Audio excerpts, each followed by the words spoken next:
This is college football on ABC Sports. On October 6th, Texas lost a bruising football game to Oklahoma. The Longhorns' Big 12 title hopes seemed doomed. Quarterback Chris Sims felt otherwise. Like the rest of the team, he began to mature. Led by Sims' 16 touchdown passes, Texas erased the Oklahoma memory with 6 straight wins. He had help. Freshman running back Cedric Benson swept out of Midland, Texas like a West Texas cyclone. He broke the Longhorns' freshman record with 5 100-yard games. Chris Brown is the poster boy for Colorado's quartet of quality running backs. Working behind a fierce offensive line, Brown shucked more Cornhuskers than any back in history. When the demolition ended, he had gained 198 yards and scored 6 touchdowns. Now these two red-hot teams collide for the Big 12 title. Will it be a BCS bid for Mack Brown and Chris Sims? Or will it be Colorado coach Gary Barnett and the amazing Buffaloes who prevail here tonight?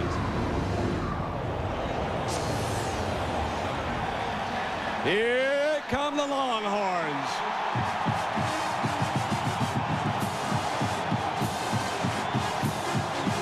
Game on, everybody. It's the Dr. Pepper Big 12 Championship. And the stakes were just raised as Florida loses to Tennessee.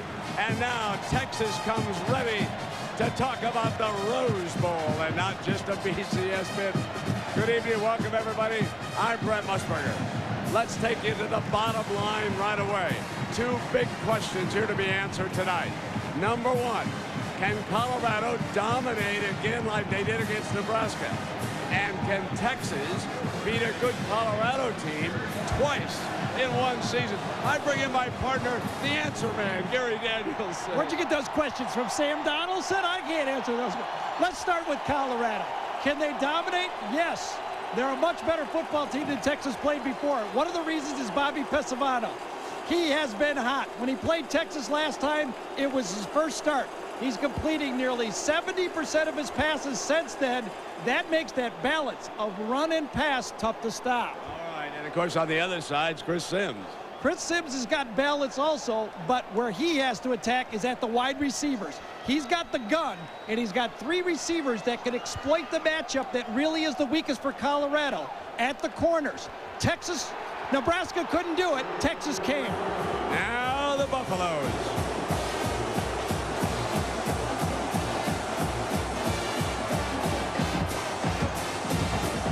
Gary Barnett did a remarkable job this year in guiding them to the Northern Division Championship. And now he will play for a BCS bid. Let's go to Jackaroo with Mack Brown. And Brent, just moments ago before the team came out, Mack Brown told the team about the Florida loss. Well, the biggest thing, Jack, when you got 60 minutes to become a champion for the rest of your life, there are no distractions. So this team's excited. Colorado's got a great team. Huge challenge for us, but with challenge, there's opportunity. Very few teams playing for championships tonight. So you didn't see it as a distraction to let the kids know that there's more at stake tonight? These kids have got a lot of maturity. They understand unless we beat Colorado, it hadn't changed since Sunday. There are no other things out there for us in the BCS. Brent? All right, Jack, and right now let's go to the PA announcer for the national anthem. And now to honor America, please rise for our national anthem as performed by 12-year-old Miss Brittany Holmes of Frisco, Texas, better known as Jerseys.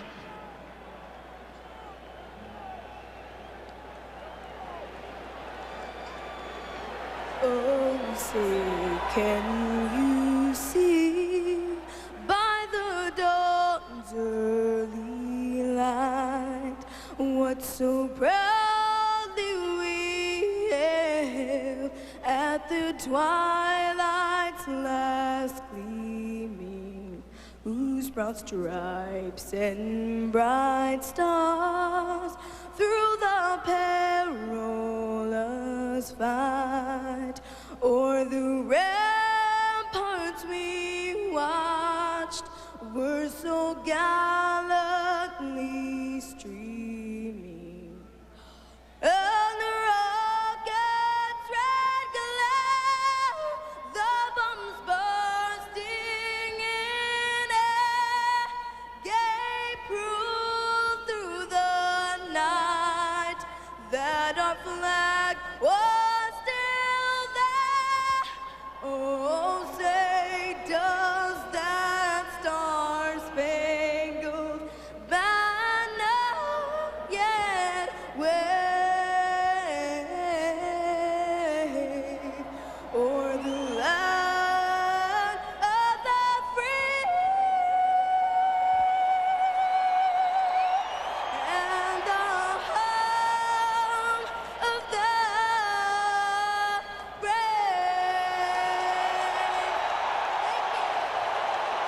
It's a sellout crowd.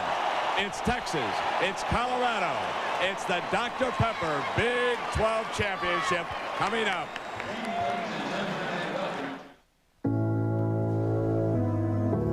Whenever you call me,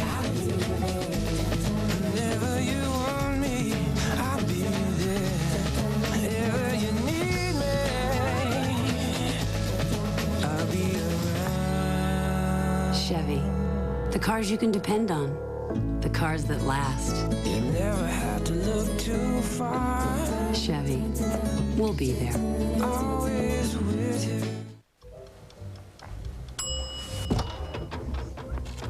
Yay!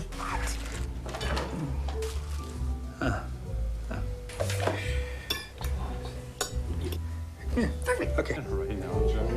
And wonderful. Trying to save a little time this holiday season? Then come to Best Buy, where you'll find something fun for everyone on your list, all in one place. Best Buy, this holiday, turn on the fun. 1-800-MEDIC. I'd be very happy to. Right, half pepperoni and half, oh, hello. I'm here at 1-800-MEDICARE, where important questions are being answered. Paul DeMayo. Questions about Medicare health plans, nursing homes, and supplemental insurance. Some even ask, how does switching plans affect my coverage? Although my coverage is none of their business. So call the experts, like Raymond here, 24 days a week, 8 days an hour. 1-800-MEDICARE, helping you help yourself. By all appearances, I'm a server. But look deeper, and you'll see that I'm an entire company. A direct one-to-one relationship that adds value instead of costs. I'm just the part of the company you'll be looking at when you realize that I'm not just another pretty face. I'm a better way of doing things. Enterprise systems that are easy to build, easy to own, easy as Dell. Dell PowerEdge servers use Intel Pentium 3 Xeon processors.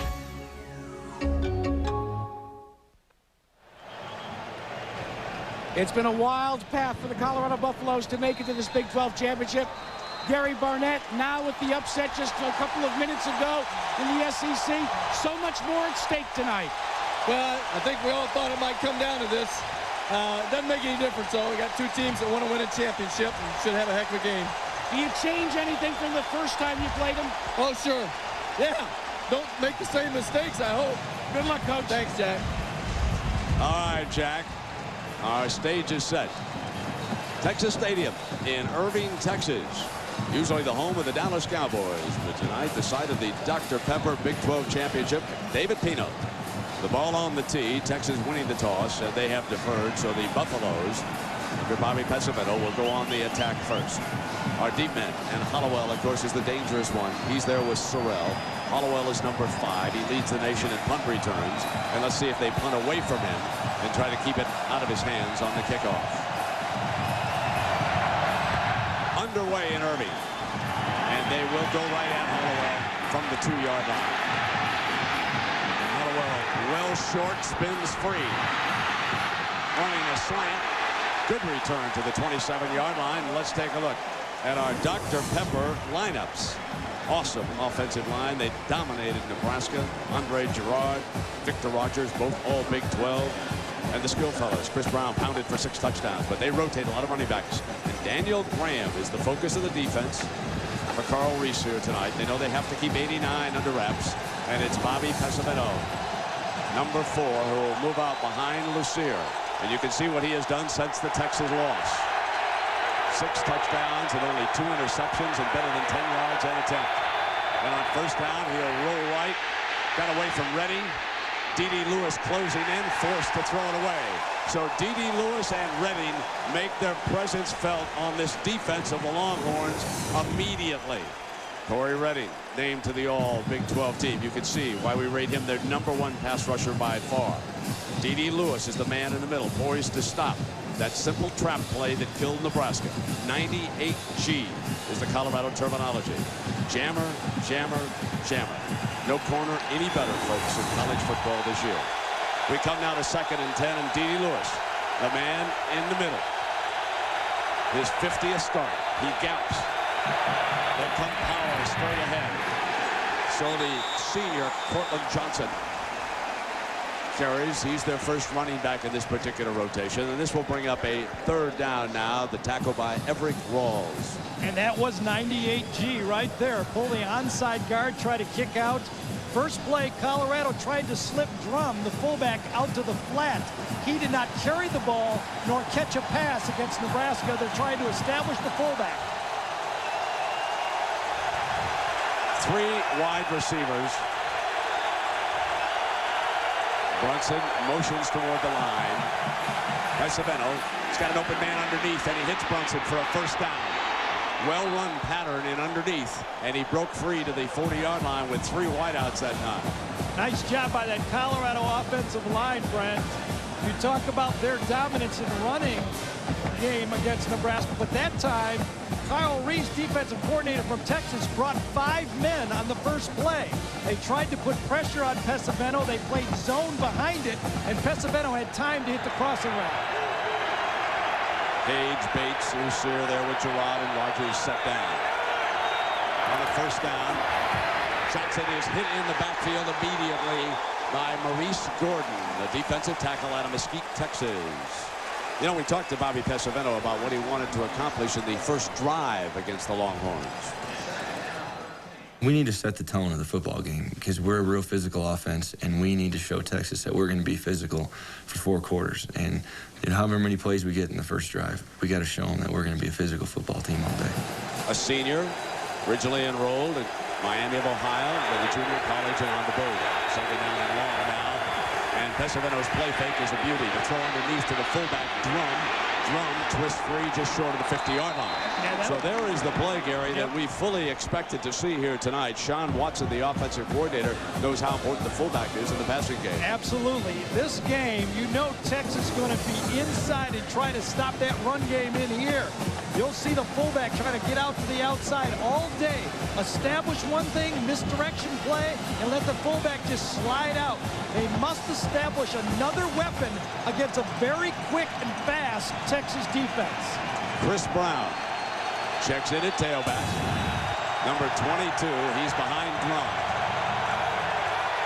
On 3rd down, the toss play to Brown. Drum leads the way. Brown slant, 1st down, breaks free, 40, pushed out of bounds at the 36-yard line. And there's that man again, Chris Brown. He left his license plate all over the Cornhusker defenders. Well, give Chris Brown credit for reading this play. This was designed to go up between the tackles. As we had a flag on the play. Yes, it does look like we got something. But he bounced outside, and that's why he's so valuable as a running back. Big, strong, and great eyes. John Laurie, our referee, says it's holding on the Buffaloes.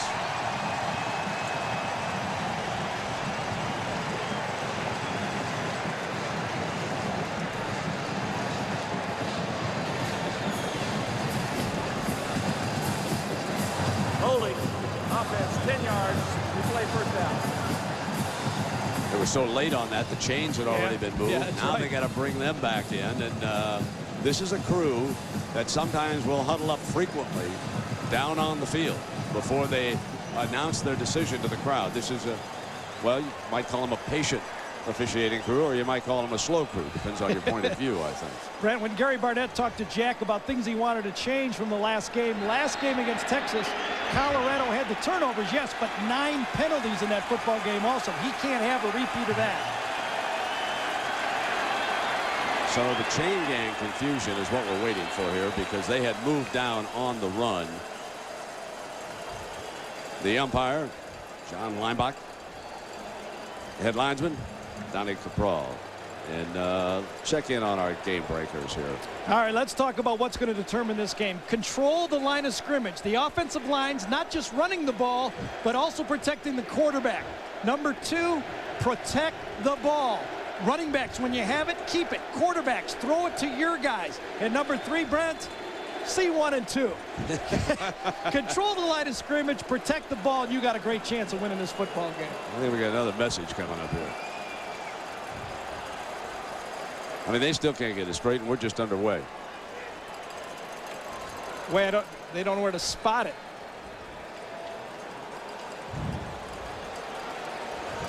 It was 3rd and short. They're going to make it 3rd and 11, I think, is what they should do here.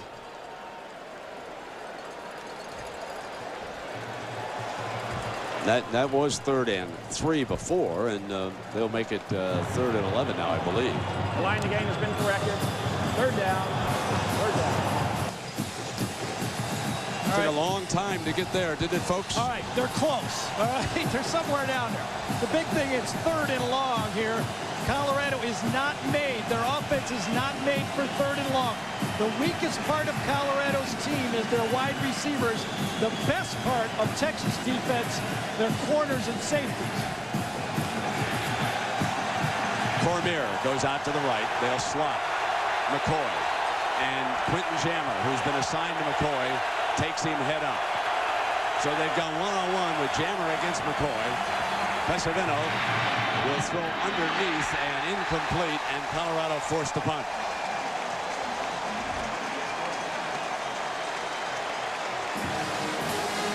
Sell-out crowd and an awful lot of orange on hand here tonight. In fact, I think Colorado probably feels that this is a road game as far as they're concerned. We do have some Colorado fans across the way, but they are badly outnumbered by the Longhorn fans who managed to talk to their friends from Nebraska and Oklahoma and pick up those tickets that the Cornhusker and Sooner fans fully expected to be using. Mark Mariscal, good punter. Back, and Nathan Basher, one of the best return men in the country, awaits for the Horns. Picks it off the carpet and booms a beauty to Basher. Right at the 11-yard line. And well short of the 20. And now Chris Sims and the Texas offense will come out and put it in play. This line allowed 20 sacks, and Mike Williams is the big man over on the right side. Remember, Sims is left-handed, so he protects the backside. And here are your two difference makers. Cedric Benson, the freshman we talked about in the tees, and Roy Williams, all Big 12 wideout. And Colorado's scheme is to rotate everything, and here is what Sims has done since the OU loss, and it is magnificent. 16 touchdowns and 2 picks. Texas starts with 3 wide receivers in the game.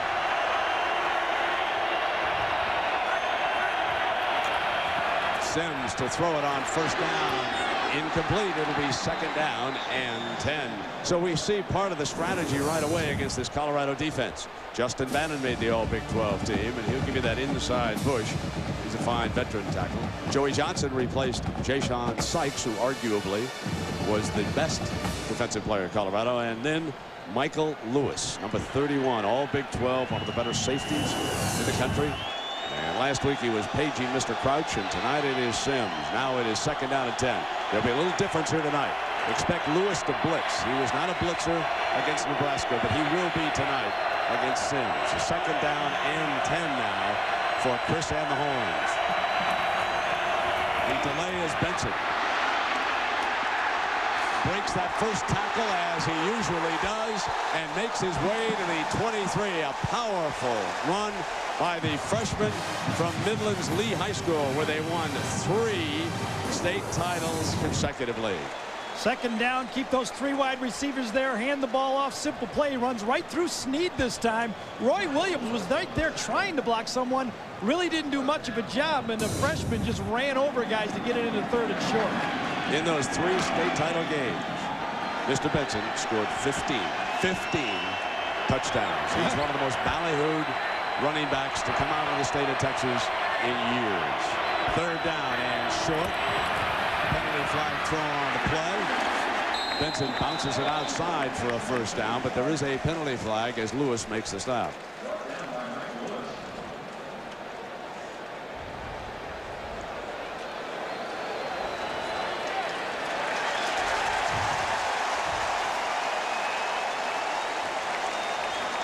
Another penalty for Colorado in this football game. Sims does a nice job of drawing them off.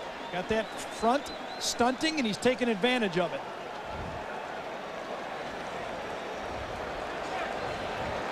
Well, we see that Kyle Shanahan, the son of the Denver Broncos coach, has checked in as a wide receiver. He's a sophomore from Denver. Boy, 3 wide receivers again. Every formation so far, except for short yardage, 3 wideouts in the game. There's Shanahan, number 87. And Sims will drop back and look again. Roy Williams has got it. There's the playmaker, a difference maker at midfield. He was well covered, but he still slipped inside and made the strong catch. Well, you can see Texas believes they've got matchups to the outside that Nebraska could not take advantage of. Strickland, best cover guy for Colorado. Pair of fours matched up, but a perfect throw is going to win that one. So he's 21 yards on that pass.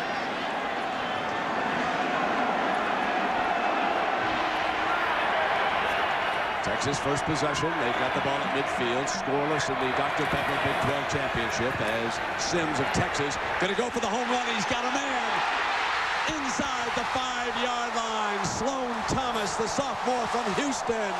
And the Longhorns are in business on their first drive. Donald Strickland guessed. He thought it was going to be a post route. Sloan just went straight down, and an emerging player on this team. It used to be just Williams. It used to be just B.J. Johnson. But Sloan Thomas is another weapon. You see Strickland, he's going inside, feeling it's going to be a post. Another good throw, and you see the matchups. Texas loves the matchups in the air in this football game. Trissel in is the blocking back. He shows power to the right side of the formation for Benson. And here they come. Benson, touchdown, Texas. They're on the board.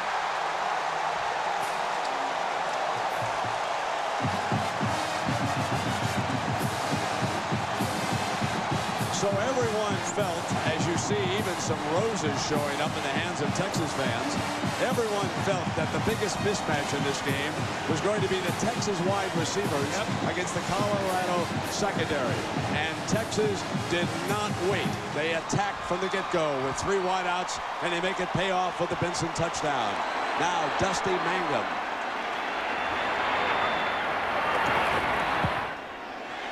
And Mangum nails the extra point. You follow Matt Trissel, number 46. Up front, Mike Williams, and Benson's got number 1, Brad. Texas leads it. Timeout. There's a light in your soul. It says you're one of a kind. Don't never let it go. Be original, an individual, like Dr. Pepper. Be you, do what you do. Dr. Pepper. Be you, do what you do. There's nothing better. Be you, do what you do. Great. Credit card bill. Look at these fees. Honey? One rate for purchases, higher rate for cash advances, and those telemarketers. Relax. We switched to Capital One's new no hassle card. Introducing Capital One's new No Hassle Platinum Card. No balance transfer fees, no telemarketing, one low fixed rate. Honey? What's in your wallet? Impala. My dad had one of these. Really? Wow. I just have some very nice memories from that car. Did his have the smoke lenses in the front? Rear deck spoiler, 200 horsepower, V6 engine, 16-inch aluminum wheels. Well, I just love that they brought the Impala back. Whenever you call me. Chevy Impala LS. The feeling never fades. You're gonna love it. This is my car. Impala. We'll be there.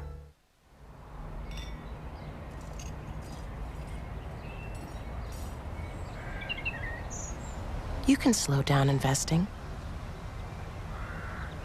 You can stop investing entirely. But you can't stop daughters from falling in love. Hi, Daddy. Which is why your Morgan Stanley financial advisor will never let you lose sight of what you're investing for. Brian Piccolo gave 110%. Want to see my scar? No. But Gale Sayers set the records. Brian's Song, Sunday 7/6 Central on ABC. You gotta love a thoroughbred that breaks from the gate quickly and then hangs on to that lead. And Mac Brown has done just that. And Bevo says, nice going, gang. Let's keep it up. Second possession coming up now for the Buffaloes. Pino to kick it off. That's short. Sorrell runs up to the 20-yard line. tripped up and down at the 29-yard line. An ABC Sports presentation of college football is brought to you by Dr. Pepper and your local Dr. Pepper bottler. Be you, nothing's better. Dr. Pepper. Chevy, the cars you can depend on, the cars that last will be there. Monster.com, who reminds you, job good, life good. And Capital One, who asked, what's in your wallet? Gary Danielson and Jack Arute, I'm Brett Musburger. In case you have not heard, Florida stunned in the swamp today by an 18-point underdog. Talking about overlays, Tennessee doing a job, and now everything's up for grabs in the BCS. First down and 10, Pesavento and the Buffaloes. Purify. Let's take a look at what these two teams like to do. Three main attacks for each team. Texas like to run the ball with power, pocket pass, and then finesse with the screens and reverses. Colorado really makes a living with their power game and then the play action pass off it. The last thing they want to do is pocket pass. They must run the ball. There's a Texas injury at the 36-yard line. He was trying to stay in the game. That's why it is so late. And then Babers came over quickly to the sideline and went down on one knee. We did see number 11, the freshman sensation Derek Johnson, make that last play. He's out of Waco, Texas. And like Benson, he's the freshman defensive player of the year. Benson, the offensive player of the year. And how about this? They're roommates. They live together. That ain't bad. Put those two guys in the same zone. You watch Derek Johnson. He's going to line up in the middle, right there all game, right in the middle. He's going to do it. So Texas chases motion, and they run back with Purify. And again, Johnson and his friends are all over the play, along with D.D. Lewis. So the veteran and the youngster, both of them on the field. And we saw that against Oklahoma a lot. What you must do against this defensive line, they're so strong, is you must get penetration inside. That's what happens right here. Thornton gets inside and blows these plays up before they get started. Then the linebackers can clean it up.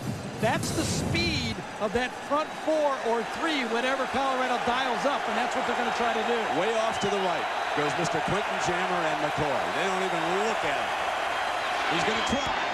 And Jammer knocks it away. What a great play by a great defensive back, Quentin Jammer, who jumped all over McCoy. See it right out here. There's the matchup. The Pesavento is trying to get the ball through. Jammer has been through it all. Jams him first and then follows inside and doesn't do the dumb play of grabbing him with one hand and knocking the ball down with the other. That's a confident senior that makes plays like that. NFL written all over this guy. Mr. Dick Vermeil, if you get a shot, don't pass him up in Kansas City, my friend. Go get him. He's a shutdown corner as good as we've seen. Fourth down. And Colorado punts it away again. Here's Vasher, he'll try it from the 18. 25. 35. And he's out of bounds. He is out of bounds at the 37-yard line. It'll come on back to the 37. So you can see Vasher, an electric returner. Texas with a chance to go to the Rose Bowl. And they're playing like it. Timeout. Impala. My dad had one of these. Really? Wow. I just have some very nice memories from that car. Did his have the smoke lenses in the front? Rear deck spoiler, 200 horsepower, V6 engine. 16-inch aluminum wheel. Well, I just love that they brought the Impala back. Whenever you call me. Chevy Impala LS. The feeling never fades. You're gonna love it. This is my car. Impala. We'll be there. There's a light in your soul. It says you're one of a kind. Don't never let it go. Be original, an individual, like Dr. Pepper. Be you, do what you do. Dr. Pepper, be you, do what. Be sure to pick up Garth's new album, Scarecrow, wherever great music is sold. It's different down here.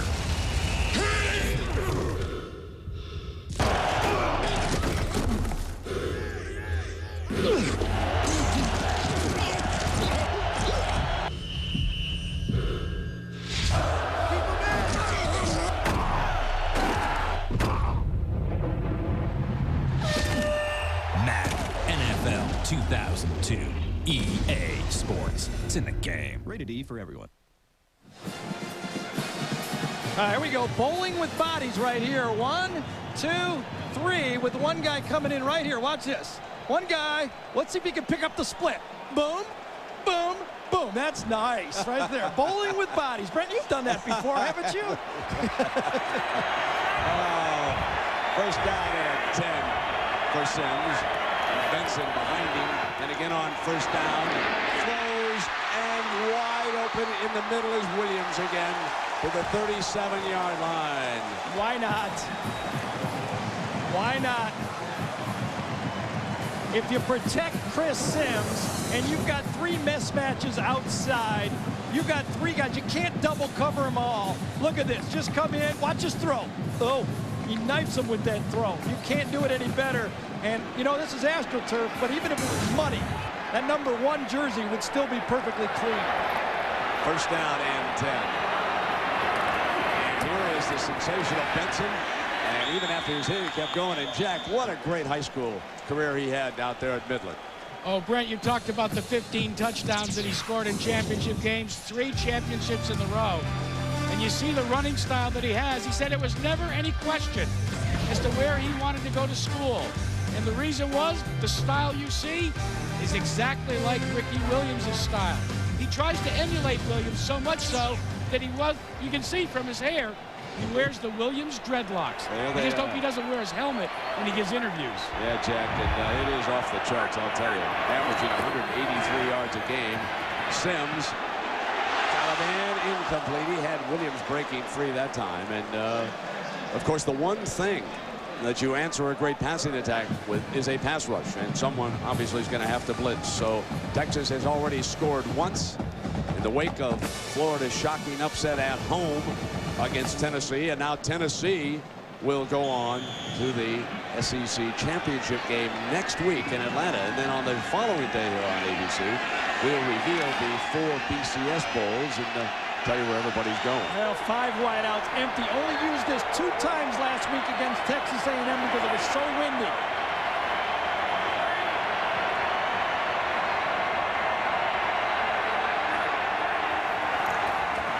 Sims hit on the release this time, so he throws it off short, and there was down, and you can see the official. And, yeah, I think Sloan Thomas, I think that ball skipped on that play, and it was an incomplete pass. So you see the matchups.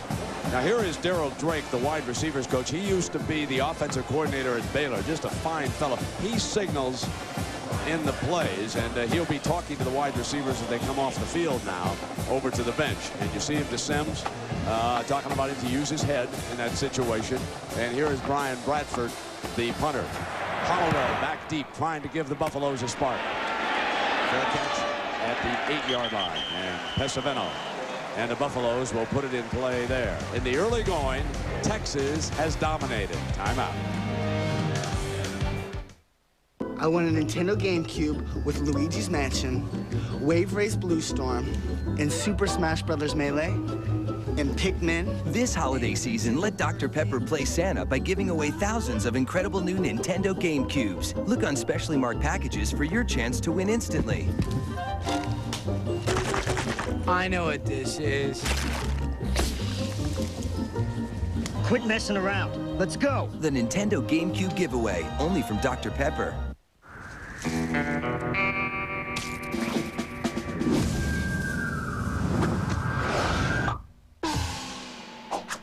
Chili's Southwestern Egg Rolls, where East meets Southwest.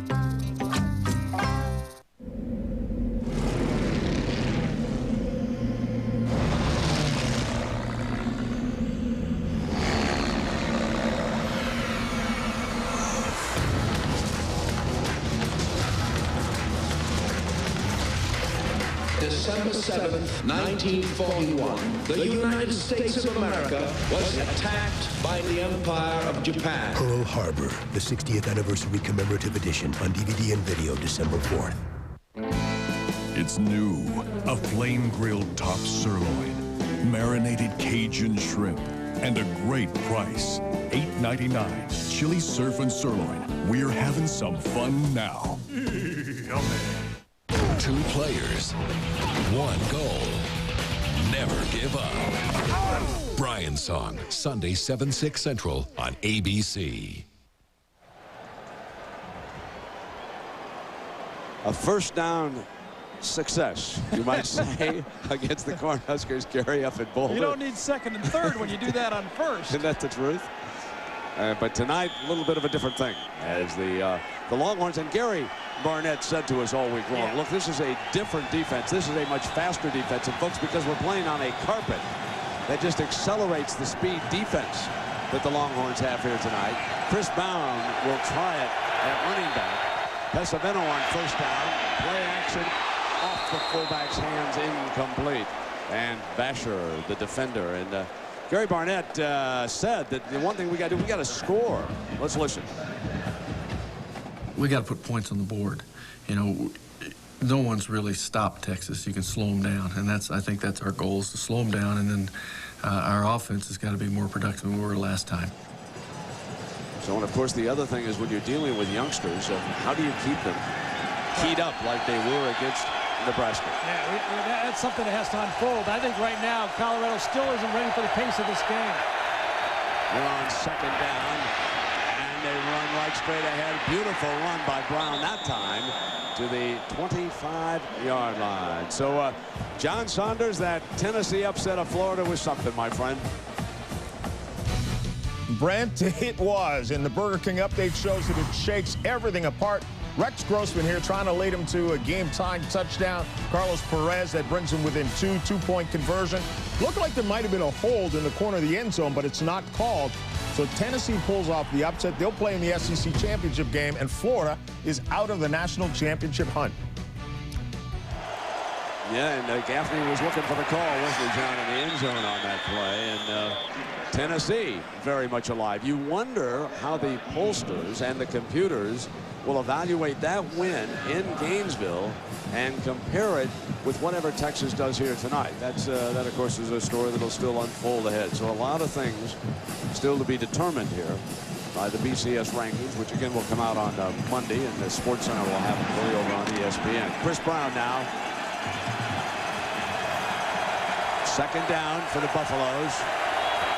Play fake. Pesavento avoids the rush on the move. D.D. Lewis coming hard after him. I mean, D.D. was closing in a hurry, and Pesavento had to pick him up in the corner of his eyes. He threw, Gary. That's the difference. This Texas defense also, you're going to see a guard pull this way, play action the other way, and as Pesavento comes out, the man-to-man coverage is so much better that D.D. Lewis can take a run at Pesavento as he lets that go. Now, NFL, they might have heard from Gene Washington on that one with a little message in your, a little note in your paycheck. But in college ball, it seems like they let him have one more step on these quarterbacks.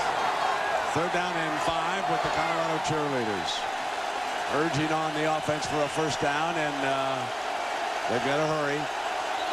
Pesavento had to use a timeout, and the reason why is that the clock was running down. So we have talked about the NFL, and Monday night, Brett Favre and the Green Bay Packers will face the Jacksonville Jaguars. We'd love to pull an upset.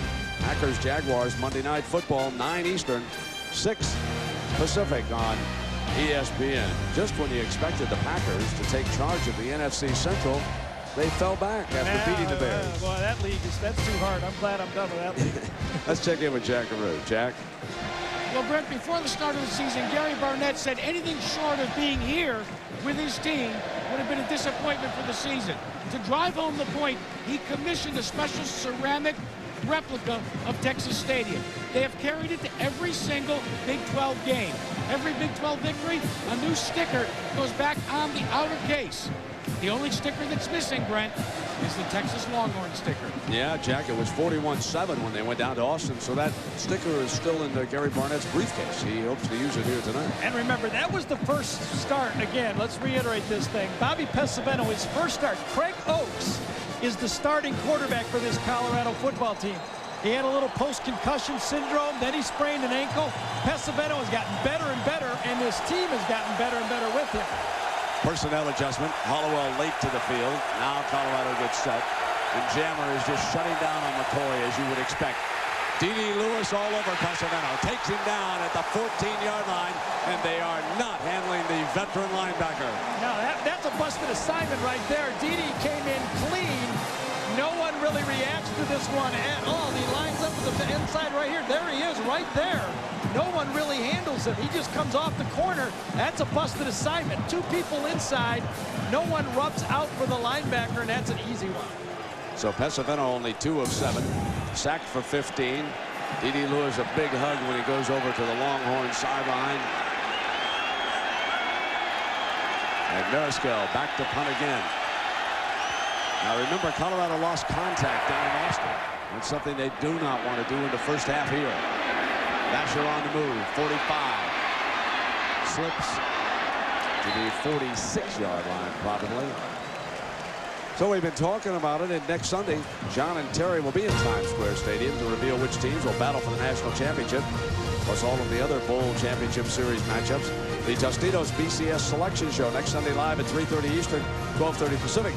I have to needle my colleague just a little bit. Just a little bit, Mr. Danielson. Which one? I've done so many. No. I thought you were a little premature in eliminating Mr. Eric Crouch from the Heisman race. You know the what day after Thanksgiving. You know Would you what like I did, to take though? it back? You know what I did, though? I saved my ballots. You can say anything on TV until you write it down. That's what you got to do. First down, here's the delay play with Benson. He shakes that first tackle. Gary, I have not seen a freshman running back with the ability to shed the first would-be tackler the way Sed does. Well, you know, Jack said that Sed wants to be Ricky Williams. He reminds me of Emmitt Smith, the way he shakes through people. Nothing really, he doesn't have outstanding speed, he doesn't have tremendous size, but his eyes and his ability to fall forward reminds me of Emmitt Smith. Well, that's a real good comparison, because you look down, you think he stopped, and all he does is pick up a few more yards. And that was certainly what Emmitt Smith did, and still doing. And here's Cedric now, 30, 25, and out of bounds at the 22-yard line. And so Cedric Benson now is starting to pile up the yards. Give some of the credit to this one, though, with that Texas offensive line. An ISO with a pull right here. Watch his guard come around and just blow this hole right up this time. When you get that guard to fold around one side, I think it's Dockery and the fullback. Trissel didn't even have anybody to block on the play. Look at those eyes. Look at those eyes. And that puts him over 1,000 yards, and he is the first freshman to run for 1,000 yards at Texas. And somebody talked to Roy Williams. They told him to block when you're not catching the ball. So it's 1st and 10 for Sims and an impressive Horn team in the early going. Intercepted, picked off, 35, 50, down to the 25, still going inside the 15. Aaron Killian, the linebacker from Kingwood, Texas, makes a huge play for the Buffaloes. And it was just a bad throw. He threw it to the right guy. He threw it about 3 yards behind the tight end. I think Sims thought Scape was going to hook. Scape ran an out route. Drops back. It's going to the left side. Easy throw. Sims throws it with authority here, but look how far behind it is for both Scape, and that's just a gimme. Huge, huge play to get Colorado back in the game. One guy's going out, linebacker. That's just a poor throw or bad communication, one of the two. And a 73-yard return, and the Buffaloes are in business. Now remember, when they went to Austin, they turned it over. Colorado did 4 times and did not force a turnover. Brown is tripped up by his own player, I believe. Getting back to the line of scrimmage, it's going to be 2nd down and 10. So we go back to what Gary Danielson put up on the graphic, and turnovers were going to be so huge here tonight. And here's our first one of the evening. Watch the penetration from that Texas defense. Page, number 72, tries to come around, but he gets blown up inside. Actually, the running back runs right over the pulling guard. That's the penetration you have to stop this powerful line. Now let's see on 2nd down. Brown again stumbling and made the most of it. He was under pressure to the 9-yard line. D.D. Lewis is there again. He's off to a great start tonight. He really is. Ex-running back. Lines up at middle linebacker. This Texas team changed when they had 63 rung on them a year ago by Oklahoma. They decided to move safeties to linebackers and linebackers to defensive end, and they said speed must be number one. They got speed. Here's your 3rd down and 8 now.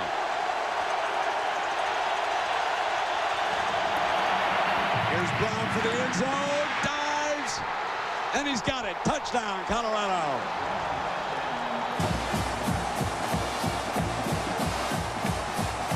The turnover leads to the Brown touchdown, and it was a tough run for Gary Barnett's tailback, who transferred from Northwestern. Now Flores on for the extra point that would tie Colorado with Texas here in the Big 12 championship.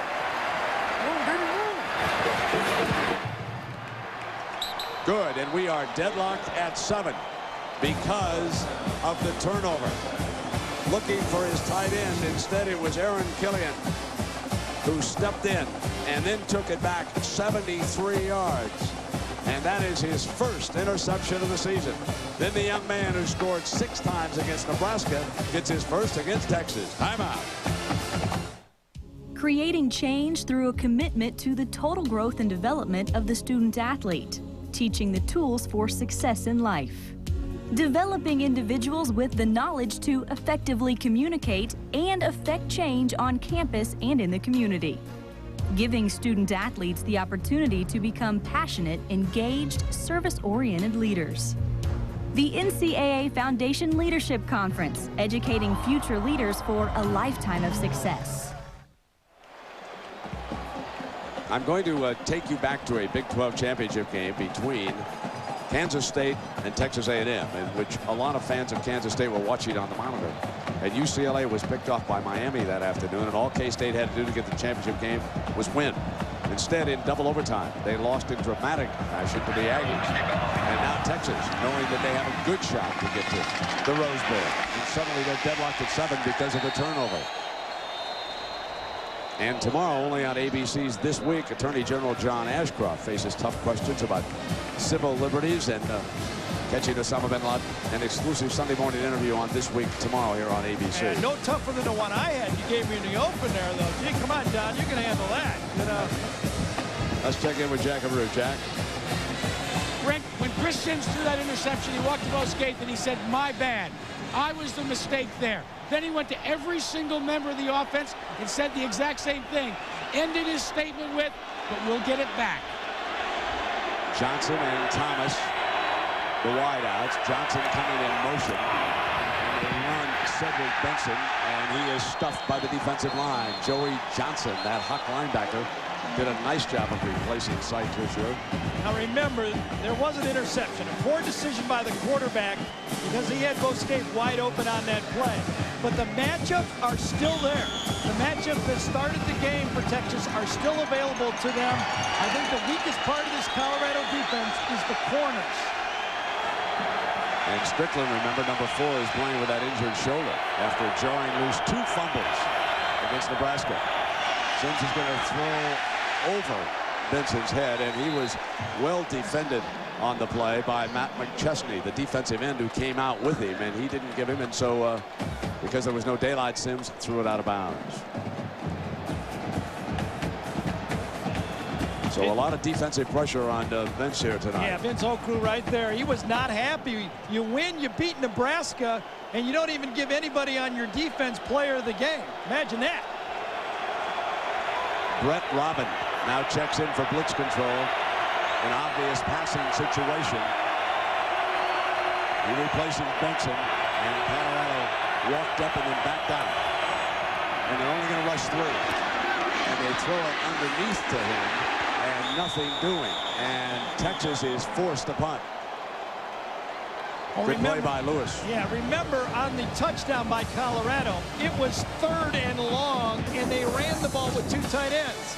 Now you see 3rd and long for Texas, and you'll see these Colorado, they're just going to back out of there and force that ball to be thrown inside here to the running back. That's where the only place it's going to be able to go, and that's where he delivered the ball. You got to punt. Take your medicine. Bradford to punt it for the Horns. Hollowell awaits it. Hollowell up to 42, and he was down. Yeah, they're going to get a 5-yard circle, though. I think halo. So tack on the old halo rule here, and when you take a look at the yardage. Take one more look at that. You get 2 yards, and he was 1.5 yards. Total yards in this game. Texas with 137 and Colorado with 43. Let's check in with John Saunders in New York. John. Well, Brent, who's going to face Tennessee in the SEC championship game? Auburn or LSU? Rohan Davey here, out of the clutches of a defender, tosses this one 17 yards to Josh Reed. LSU now leading Auburn 14-7. Also, BYU yet to lose this season, but down to Mississippi State, a 2-7 team, 14-7. Brent. Yeah, Starkville can be kind of a tough place, and Brigham Young stepping up a little bit, taking on a SEC team, but they've got a great offense, and we'll see what happens. See the fullback out here. He's coming in motion to run the ball. That gets him on the linebacker. He opens the hole, and here they come again with Brown. You can't stop him. He's inside the 30-yard line. That looked like Nebraska out there. It's the same formation that gave Nebraska problems. Drum lines up wide. You get a one-back call by the defense. All of a sudden, he comes into motion. Look at that blocking, though. Those guys are doing the job up front. Gerard, Rogers, Wayne Lucier, Hage, Bates. They're still blocking that front 4, and that power game is working again. Averaging 8.3 yards a carry. And he'll take a breather now. And Bobby Purify steps into the rotation. And there is Drum, the fullback from Alaska, again, out as a receiver. They got him again, but no gain. Right at the line of scrimmage, Basher all over him. This is a very well-coached defensive unit. Reese does a magnificent job of coordinating this defense. He has good coaches under him. And so they're well aware of what they have to do here tonight against this Colorado offense. In fact, both of these staffs are quality coaching staffs, and that's why they came on at the end of the year. That's why Gary Barnett was able to keep Colorado together after that painful loss to Fresno State and the other one to Texas. Now Brown is back as his running back. And he muscles his way inside the 25-yard line. It'll be 3rd down. Well, the only person that hasn't emerged in this Colorado offense has been Graham, the tight end. He's right here at the end man on the line of scrimmage. So far, he's doing his job blocking. He's got Redding this time. Now, there's a tight end. You got a guy that can catch the ball and block like that, you're going to get yards. He will emerge passing as this game goes on. So ABC Sports presentation, college football returns after this message and a word from our ABC stations.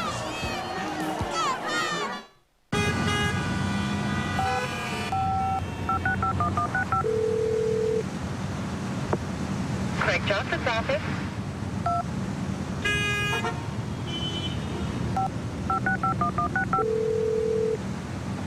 Hello, Craig Johnson's office. Hello. Craig Johnson's office. Mr. Johnson?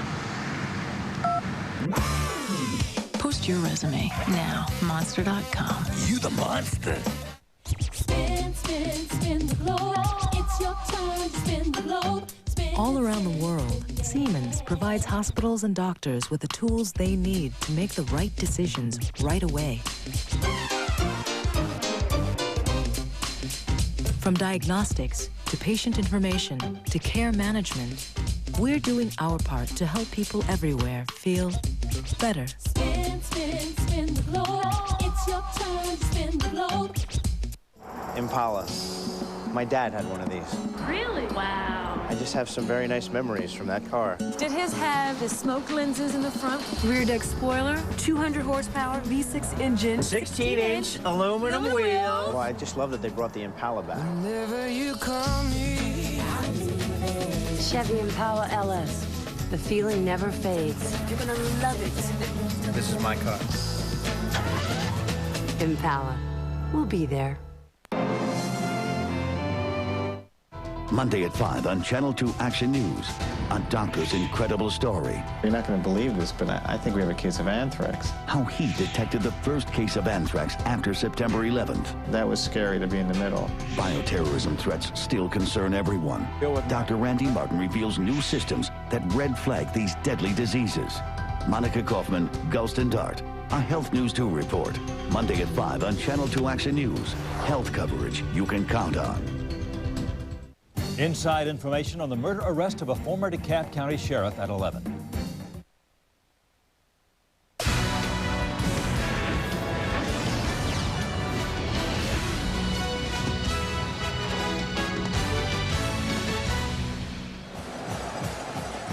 Well, it's interesting. You know, Colorado likes to recruit down in Texas, and the young man Killian with that big turnover, 73 yards down Houston way. So I'm sure it's a big thrill to come in here against Texas. Well, that's the key to rivalry games, when you can recruit the same type of players. But this one's for the championship. Doesn't matter where you're living in this one.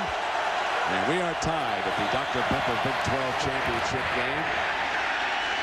And on third down, they don't get it to start the second quarter. So it will set up a field goal opportunity as Everett Rawls makes a stop. And here now are our Dr. Pepper first quarter stats and points off turnovers, Gary. Yeah, you're right. That's the one right there. That big turnover by Sims when he had it marching down that field. They were able to run the ball. Just a bad decision. There's so many decisions being made in the passing game. You know why I like this kicker, Jeremy Flores? He was a boxer growing up. I mean, this is a tough hombre here. He got a glass chin, or is he not? Yeah, he's tough enough. He's going for the lead. That's a 39-yarder. So Jeremy Flores puts Colorado ahead for the first time here tonight. It's the Dr. Pepper Big 12 championship between Colorado and Texas. You getting the feel for that? There's a light in your soul. It says you're one of a kind. Don't never let it go. Be original, an individual, yeah, like Dr. Pepper. Be you, do what you do. Dr. Pepper. Be you, do what you do. There's nothing better. Be you, do what you do. Every time you use your Discover card, Discover will make a donation to America's relief efforts until we reach our goal of $5 million. Just by doing what you do every day, you can help the victims and families of September 11th. To find out more, call 1-800-DISCOVER or go to discovercard.com.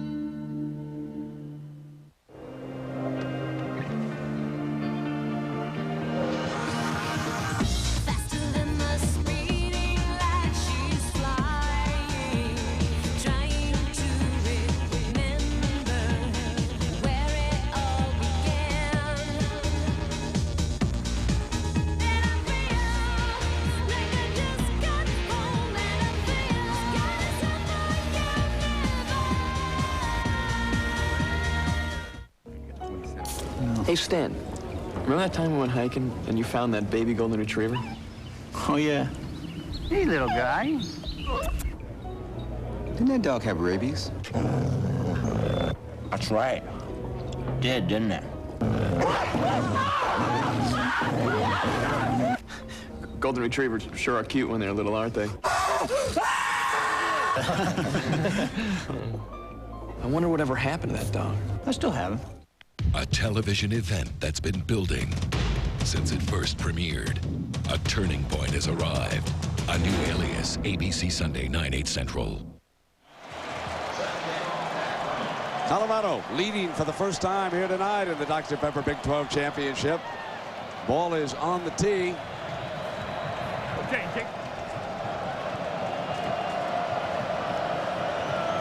At Brome. Kick it away for the Buffaloes. Victor Wright coming out for the goal line. And Knight's got an alley. 35-40 out of bounds, far side. And Brome, the kicker, pushes him out. ABC Sports presentation of college football brought to you by Dr. Pepper and your local Dr. Pepper bottler. BU, nothing's better. Dr. Pepper. Aflac. Ask about it at work. Cadillac, the fusion of design and technology, and Beechwood Aged Budweiser with that crisp, clean, and refreshing taste known only to the king of beers. I think Texas, Brent, has to get the ball to their playmaker, and one of their playmakers is at number 4, Williams.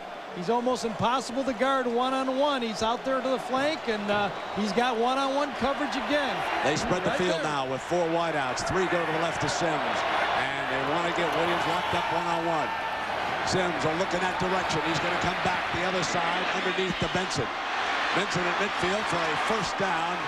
So there was Sims, who was given enough time by his offensive line of Doan, Dockery, Anderson, Kirk Hughes, and Williams to actually find his number 3 receiver. Now, Phil Sims is supposed to be in attendance here tonight watching his son at this championship game. What was interesting by Chris is he told us down and on, he has never, ever been to Texas Stadium. I said, come on, didn't Pops bring you down here to watch it? No, he said, I want to watch those games on TV. And he said, then when Dad retired, I became a big fan of the Cowboys. Troy Aikman was my hero. And guess who was sidling up to him yesterday, folks? Jerry Jones. But somebody pointed out to Jones that he's still got another year left. Hands off. So now Sims backs up and fires left-handed, intercepted. That's the second one of the game, picked off. This one by Joey Johnson. So Chris Sims, who had thrown only 2 interceptions since the loss to Oklahoma, has thrown 2 here in the first half tonight. Risk reward. Texas trying to throw this ball over. Here's the linebacker right here. That's who's going to drop back. Your responsibility as a quarterback is to throw the ball between the linebackers. Tries to go over the top of them. Bad decision by Chris. The first one might have been a bad throw. That one was a bad decision. And Brent, you know, I don't think Bill Parcells lets children travel with the Giants that night. Just a little quirky hat, you know. I don't think you... First down and 10. Purifies a running back for Colorado. Straight back, deep drop. Pulling it away is McCoy from Jammer that time, and there's your duel. Score 1 for McCoy against Quentin. Well, there's the accuracy that Pesavento has really been balancing this offense with. They want to throw the ball. You got outside, one-on-one coverage outside. I think this time it was against, yes, it was against Jammer, but it was a kind of a trick coverage that time. They were playing in and out on him and got the ball, but look at that throw by Pesavento. Sean Watson said they would not avoid Jammer, that they would go at him from time to time, and they did just there. First down and 10, and the whistle. And Daniel Graham flinched that time. Tight end for Colorado. It's going to be a 5-yard illegal pursuit. Right, snap. Ball start, offense. 5 yards. Replay first down. So we've got a moment. It's time for the Aflac trivia question. And this week's question is, in the first Dr. Pepper Big 12 championship game, 1966 in St. Louis, who scored 3 touchdowns for Texas against Nebraska? I'm going to give you one hint, folks. It was not Ricky Williams. And he played in that game. So we've had, that was another damn with Texas. It was not Ricky Williams. First down now and 15 after the penalty. 3 wideouts. And they run the middle with Purify, who spins back to the original line of scrimmage. So Texas scored first here in the Dr. Pepper Big 12 championship, and Colorado has responded with 10 points. The key play after the Texas touchdown. Benson, this is the one that turned the game around. Killian, 73 yards, and Brown battles his way to the end zone. Flores adds the field goal. That's how we got to a 10-7 game. You know, when I talk about a game and what's going to decide it, Brent, I do not like to always point out turnovers, but in this game, it was hard to avoid that turnovers was going to decide it. Here is Drum. Coming back in motion, and Purify has the hole blown open. He's in a race for the end zone. 20. They've got the angle. He's out of bounds at the 4-yard line. Ahmad Brooks, the free safety, saves a touchdown. But how about these Buffaloes? See, a lot of people thought last week that it was a bad coaching job by Nebraska. But you got to give the credit to this offensive line. You know Carl Reese has studied these films all week. Look at these holes. Safeties, linebackers, you get caught up in that rush. Those cutback lanes are huge. Purify says, man, this is fun. Give the game ball to my offensive line. What a fullback that youngster is, too. He leads the way. Brown is hit in the backfield and no touchdown this time around as Derek Johnson, number 11, slashes in on the tackle for the Longhorns. And you're talking about Brandon Drum. He is a tremendous fullback. He catches the ball, he blocks, he doesn't get to carry it a lot, but he's the type of fullback that those West Coast offensive teams in the NFL just love to have. Nowadays, if you can throw the ball to the fullback, you can run the ball. Rogers, Gerard, Lucille, Page, Bates, they get ready to lead the way. It's that offensive line again doing the job. Rogers and Gerard are over to the right. They're running that direction. Brown battling for the end zone, moves toward the goal line. No signal as he was down right close to it. And this will be third down. And you got to ask yourself, why not the same play again? Watch the tight end. Graham is going to kick out one way and then come back and block the other way. Kicks out on Redding, then slams down. That's a tight end that's running his assignment exactly right. What a block by Drum. Yeah, he Redding just ran came right off over of him, and he leveled number 4. And that's what you do. You chip with the tight end and you run right over with the fullback. Great game plan. Follow number 33, folks. He's going to take you to the action. Here it comes, leading the way, and a stand-up touchdown for Colorado. And I want to tell you, the most valuable player might be number 33, Brandon Drum, the junior from Anchorage, Alaska. Nathan Basher will agree with you on this one. The strong safety. Now remember, Texas plays with 4 corner-type players. They don't really have big-time safeties. Nathan Basher comes up, number 3, and take on number 33. 33 wins. He wins big time. Here's Flores for the extra point. Pulled it to the left. No good. He hooked it.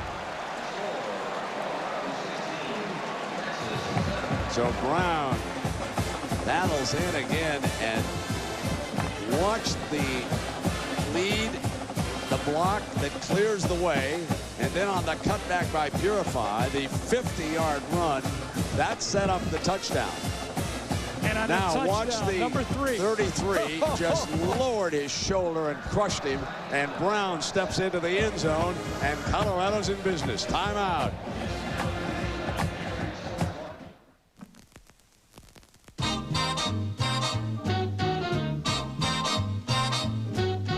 From this moment on, you for me. Every American who ever had a dream dreamed of driving a Cadillac.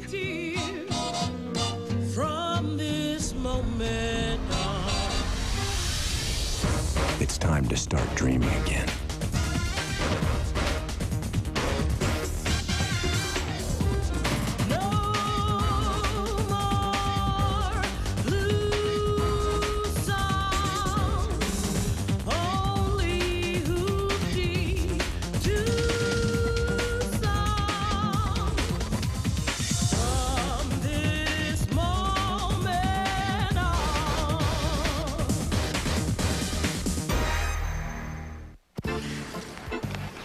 Want to try that Triple Lutz? What the heck? I got supplemental insurance.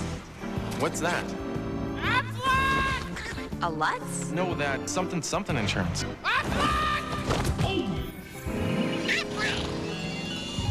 Even the best insurance doesn't give you cash for things like lost pay and other expenses. This does. What does?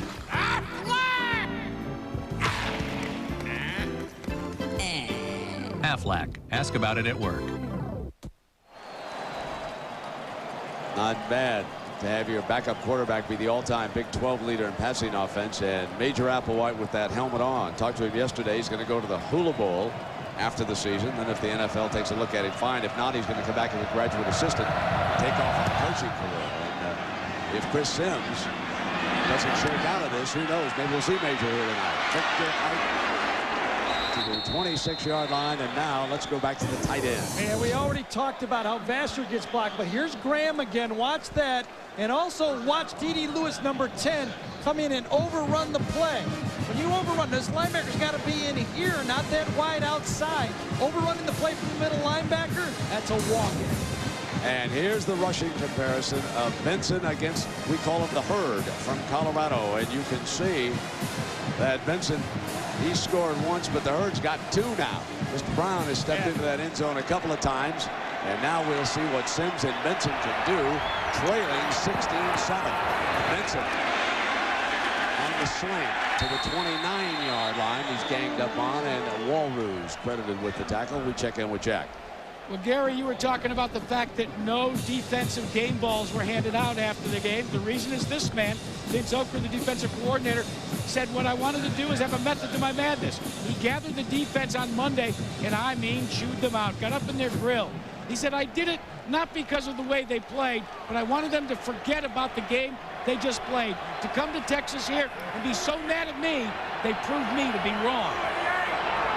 On second down, Johnson in motion, and they blitz the corner, and they run it. They slash inside of it. Colorado gambled and blitzed the corner for Vince that time, and Texas made them pay with the first down run as the blitz is picked up and they slash inside it. Still a good game plan for Vince Oku. You got to blitz because you must put pressure on Chris Sims and force him into some bad throws. You got to live with a few of these run gashes when you do that. When you blitz, you take away your angles to pick up those runs. That time Texas blocked it well. First down at the 38-yard line. Johnson to the right, Williams to the left.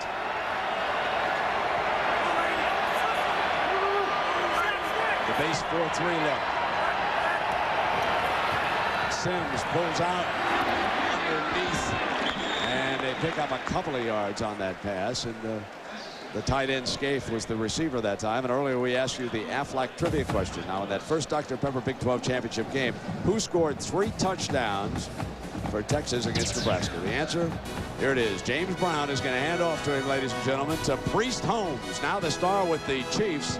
9 carries for 120 yards and 3 TDs. Ricky in that game, he was the decoy. 8 carries for only 7 yards. And the analyst that day was Dick Vermeil. And guess who picked up Priest Holmes as soon as he could when he became available in the NFL at Kansas City, and he's having a fine year. Benson out to the 46-yard line. Michael Lewis makes the stop, 3rd and short. Was that 98G they ran against Nebraska right there on that play? It's like the same play. I think so. Well, you see Texas. They're not going to give up on the running game. Chris is struggling a little bit. One bad decision, one bad throw.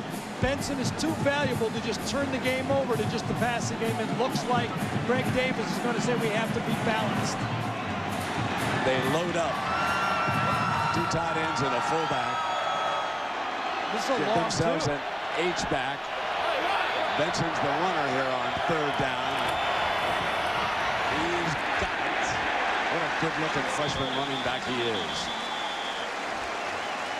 And we did the Texas-Oklahoma game and watched him practice all week before that game.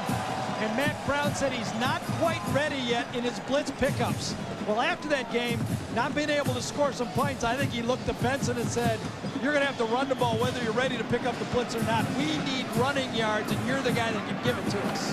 Williams, the big right tackle, blew that hole open. All Big 12. He's an All-American candidate. You know who's quiet? Michael Lewis, the safety for Colorado. Now on first down, Sims firing sideline, jump ball, Strickland knocks it away. He's on Williams. They go mano-mano. Yeah, poorly underthrown that time again by Chris Sims. Williams is going to go deep. He has his body in front of Strickland on this play. Look at that guy. This ball slightly underthrown. You see them both shut down, and Strickland stays in perfect position to at least distract Williams enough where that ball could be caught. Sloan Thomas off to the right side. Shanahan into the left. Second down and 10. This is Shanahan in motion. They'll throw out to the fullback, Trissel. And this is going to be 3rd and long as we check in with John Saunders. John? Brent, LSU looking to open up a little breathing room against Auburn and get set to face Tennessee. Dominic Davis, 7-yard touchdown run makes it a 21-7 lead for the Tigers. Again, the winner of this one will face Tennessee in the SEC championship game, and BYU is still down to Mississippi State 21-14. Brent, back to you. All right, John. Auburn a little beat up in that game. Nick Saban, of course, the head coach at LSU, a tough defensive mind, and it'll be interesting to see what happens there as that one unfolds. Here it's third down and long. Colorado shows blitz, and then they jump offside. So it'll be 5 yards closer to a first down for the Horns.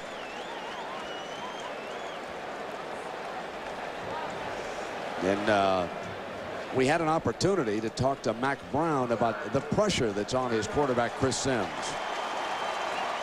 What Chris has done is he's beaten the odds and he's worked very hard, and now he's accomplishing the things that people anticipated and expected of him in that first year. 16 touchdowns and 2 interceptions since Oklahoma. Well, now it's 4 interceptions since Oklahoma, coach. Third down, and Sims is up under center with a split back look. They bring Johnson, and there's a penalty flag on this one. I think they're going to get Colorado again offsides. 2 third-down penalties for a first down. Third and long, you get back-to-back offsides against the Colorado defense. And this one will give them a first down. Defense, 5 yards. First down.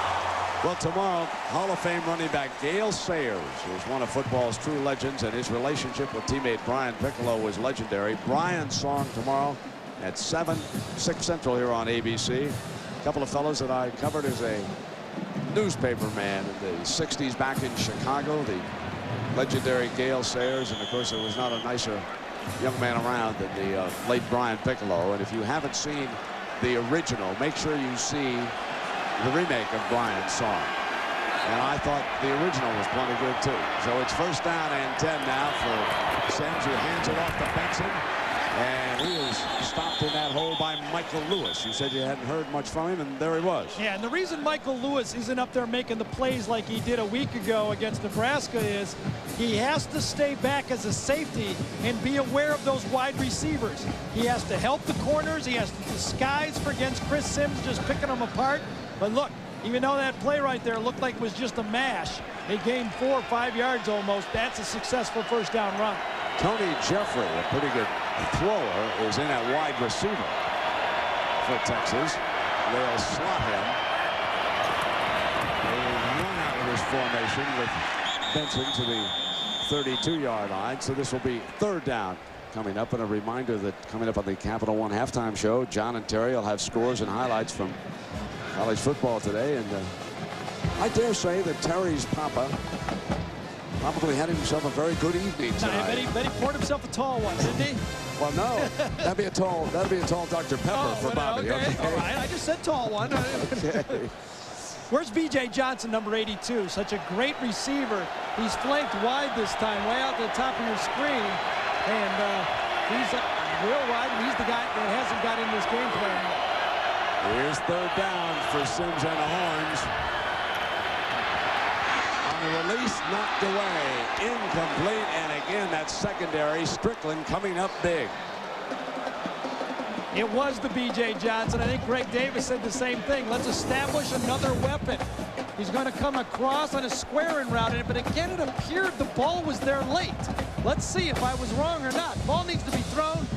Actually, that's a pretty good throw right there. Nice job by Strickland. He just beat him to the spot. Fourth down. And they're going to attempt the long 50-yarder. Trahan, the special teams star, is the holder for Mangum.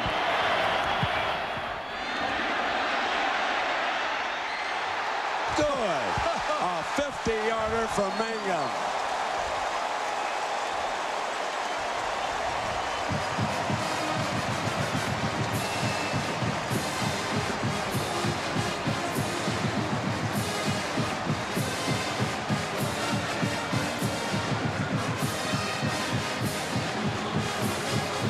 It's not Grammatica's reaction, but it's still just like that.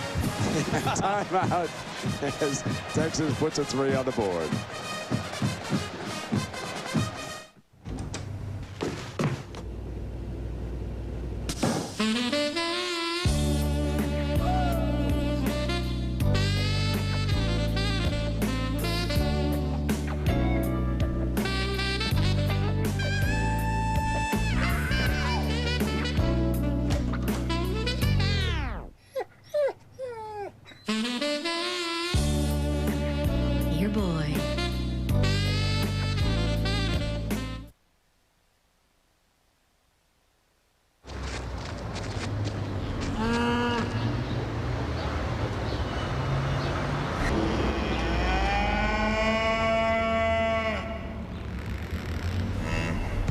Cows are going to extremes to get you to eat more chicken.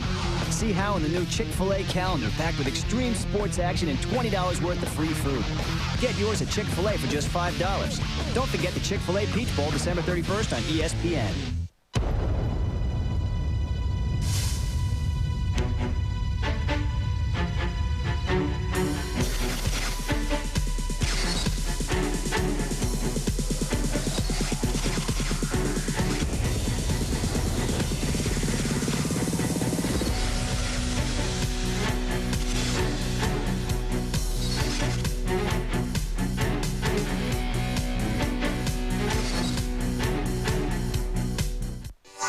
There's a light in your soul, says you're one of a kind. Don't never let it go. Be original, an individual, like Dr. Pepper. Be you, do what you do. Dr. Pepper, be you, do what Be sure to pick up Garth's new album, Scarecrow, wherever great music is sold. Do I need to get a different lawyer? Defending a beautiful client puts Bobby on the defense. There's just something about her, Bobby. A new practice, ABC Sunday, 10/9 Central. Hollowell set to return this kickoff as Colorado's lead has been cut to 6 points, 16-10 here. And Danny Smith with the ball on the tee for the Longhorns.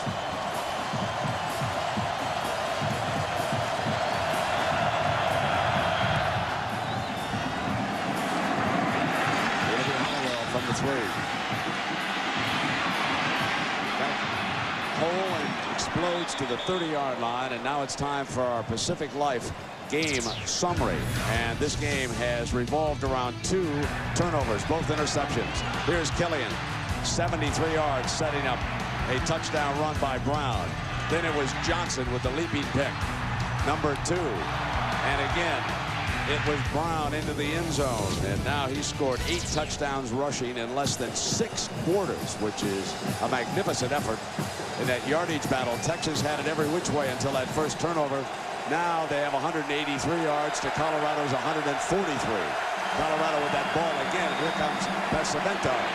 Can't get it off, and he'll be sacked at the 27-yard line. The first sack by the Horns, and that's Marcus Tubbs, the defensive tackle. And Tubbs got the sack because Pesavento was trying to throw the ball to Graham, his tight end.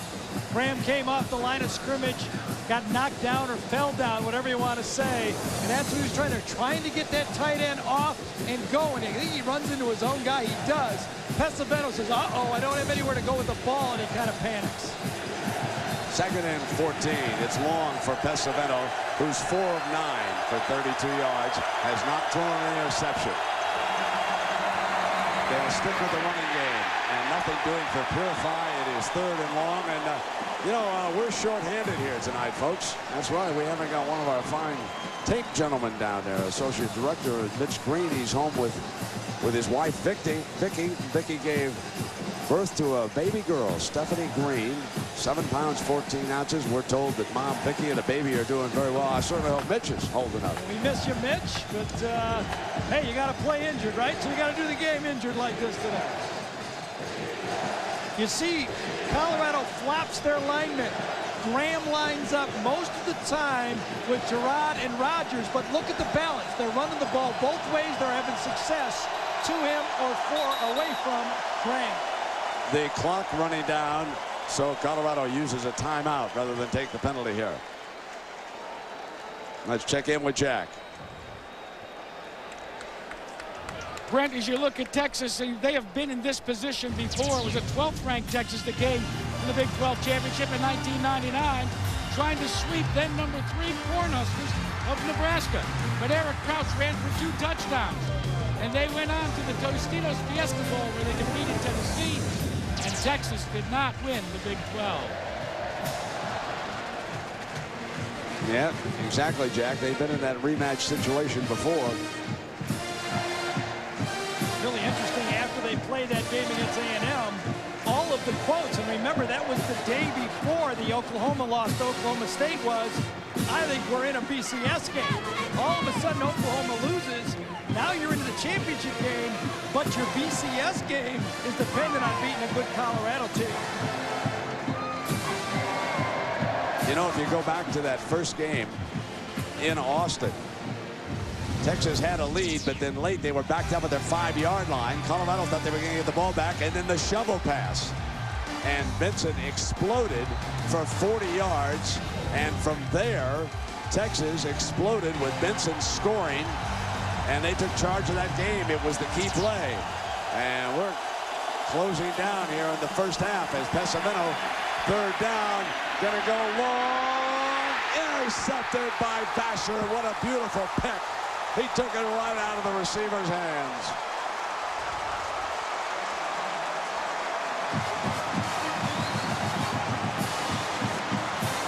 That's the flexibility, having four corner types on the field at the same time. Vasher says, I don't like taking on that fullback, but I can handle a wide receiver. You can't outflank us just by bringing in extra receivers. And look at Vasher just play this ball, and a beautiful interception. And Tillman Holloway is in at left guard for the Longhorns. Benson, the running back. They've gone to a fullback look with Trissel. They did that a couple series ago for Greg Davis. 2 wideouts, and Sims is going to put it up on first down. Can't find an open man. He fumbles the ball. Loose. Colorado's got it. At the 21-yard line, Sims turns it over for the 3rd time here today. Matt McChesney jumps on it. Oh, boy. Turning the ball over. First down play. Chris Sims, who has protected the ball so well since the Oklahoma game. Now, no one to throw to, just waves the ball around, and look at that. Anytime you wave that thing, you have the potential of dropping it. And boy, oh boy, around here, Irving, Texas, Austin, Texas, it doesn't matter. When you got a Big 12 former starting quarterback behind you, Major Applewhite, you wonder what's going to happen. That fumble was caused by a young man down Houston way. DeAndre Fluellen. Now on first down and 10. Critical drive. Pesavento tries to find safety down is Graham, end zone, touchdown, Colorado.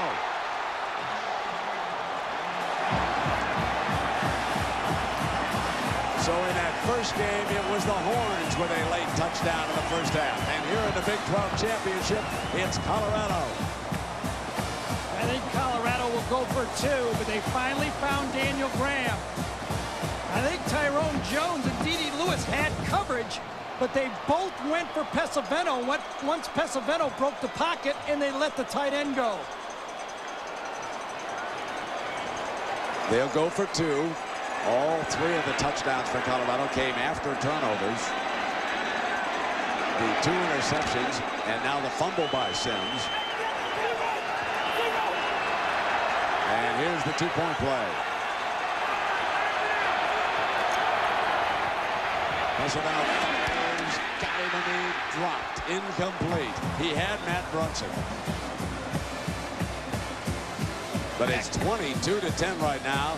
Gary Barnett's underdog Colorado Buffaloes with a lead. Let's take a look at the touchdown first. You're going to see Graham right here go across. Now watch the coverage on him. It's very solid until Pesavento leaves the pocket. You got D.D. Lewis running with him. You got the Jones running with him. But once Pesavento runs, 2 guys leave him. Actually, he tripped over the corner. Wow, you never know what it's going to be. Jones, I believe, trips over his own man, and that allowed it. There's number 31, Tyrone Jones. He's got him all the way. Now watch him trip over Johnson, the freshman who goes for Pesavento. What a gift. Now the 2-point conversion failing, and the wide receiver breaking to the side of the end zone. Just couldn't hang on. Well, Miami was happy for a drop ball. This one was a little tougher catch than the Virginia Tech player had, but this was obviously a good throw from Pesavento and should have been caught and should have been a 24-10 lead. Turnovers, turnovers, turnovers. Last time Colorado had 4. Now Texas has 3 in the first half. Flores with the ball on the tee. The short impeachment and the fair catch is called for at the 37-yard line. Well, coming up at halftime, Don Swadley here, a business owner from Columbus, Kansas, going to have his opportunity to kick that field goal from his choice of the 10-yard line for 50 G's, the 20-yard line for $250,000, or from the 30-yard line, folks, for $1 million at the Dr. Pepper Pick Your Kick contest. We'll be finding out which yard line he selects. You gotta go from the 20. You gotta go from the 20. 250,000, give it a shot. He's been working for a couple of weeks. He says not quite leg tired yet. First down and 10. Uphill for Chris Sims and the Longhorns. Got time, and he dumps it off underneath to the 45-yard line, picking up 7 yards, and Michael Lewis making the stop. Turnovers are the story of the Dr. Pepper Big 12 Championship. Killian's interception, Johnson's interception, Fluellen forcing the fumble, McChesney recovering it, and Colorado scores all 3 times following those turnovers. 3-man rush now against Sims, and here comes Benson running against that 3-man line for a first down to the 45. So Texas in a hurry up to try and cut that score before the intermission. Brent, you mentioned that shovel pass in that last drive that Texas had against Colorado last time they played them. Remember, in the first half of that game, Colorado outgained Texas 244 yards to 226, and 95 came on that last drive of the half. So Colorado knew coming into this game they could move the ball. Now they've got some turnovers. They show bump on Williams. Sims doesn't look at his direction, comes back, and there is his 3rd interception thrown to the middle to Medford Moore, who picks it off. And Moore breaks free. Touchdown, Colorado. Touchdown. Boy, oh boy. I've been there.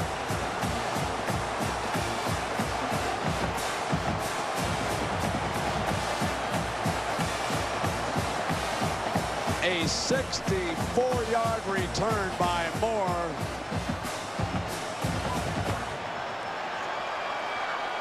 Just like his father, just like anybody else who's ever played this position, you got to fight through days like this. Sometimes you have a backup quarterback that the coach puts in, you don't get to survive it. Let's see what happens now, whether Chris Sims is going to fight his way through this thing. That is Williams shaken up, and Benson also shaken up on the play, and that backup quarterback Applewhite with the helmet on, certainly no indication. But they have 3 interceptions here thrown by Sims and 1 fumble, the difference in the game. And now Flores for the extra point. Colorado shocking the world again. And Flores adds the extra point. That was Moore's first interception of the game, and what a tough run for about the last 20 yards. Moore is over the middle of the field. Run this thing a little bit. Chris Sims is going to drop back on this play. Let her go. Gets a blitz. He thinks he has man-to-man coverage, and all of a sudden he tries to throw the ball over the middle. A robber defense. Wow. Just standing there and reading his eyes. That's called a robber. You blitz inside, and you keep a safety right in the middle to rob those crossing routes. Chris misread it. He thought he had man-to-man coverage. There he is right there. Watch him just sneak into the inside and read Chris's eyes. Moves over, bang. There's the interception. A great job of camouflaging their defense. Yep. That was the game plan coming in here. Show man, switch to zone. Show soft zone, and jump into a bump and run coverage. And they showed press. I mentioned before the play even began that they showed press against Roy Williams. And Sims saw that over there, and that was one indication that they were going to be a man. He never even looked back in that direction. Now here's your high kickoff. Fielded at the goal line by Victor Wright. Mike is down at the 20-yard line, and this Longhorn crowd is growing a little restless right now. This is what happens. They want Applewhite. This is what happens when you're playing in front of your home crowd. Works as a disadvantage as a quarterback when you're struggling in a football game. 29. And Applewhite's in that huddle. Applewhite is in that huddle. Telling him to fire up, quit listening to the boos. Chris Sims is the quarterback, at least for now.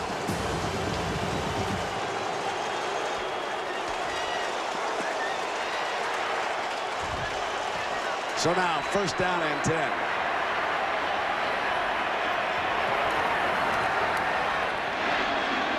Complete. For about a 5-yard gain. And you know, we were talking about the coverages, and Michael Lewis talked about how they would disguise them against Sims. We want to give him different looks because he has a tendency to check at the line. And if we can get him to check into the wrong pass route or something, we can get an easy pick. So that's our whole game plan, getting him to come up, read the defense, then move late on him. And hopefully we get him to check, and he throws their offense off. And so far it has done a good job as Sims was injured, and Major Applewhite will be in the game. He's warming up right now as Sims hurt his hand, and the Major is ready to come on. I don't know if he hit a helmet or slammed it on the turf after he let it go, but Tyler Brayton, number 99, hits him. He looks like he hit his arm against the guy coming in. He grabs his left fingers right as he lets the ball go. You could separate or pop a knuckle real easy on one of those. So now what Vince has to remind the Colorado defense about is don't let down against Applewhite. This fellow holds the Big 12 records, and it'll be second down and 3, and here's the Major. Couple backup quarterbacks in this game. You got Oaks, the former starter for Colorado, and you got Major Applewhite here for Texas. Trailing 29-10, Applewhite, and a whistle before the snap. Yep, Texas flinched.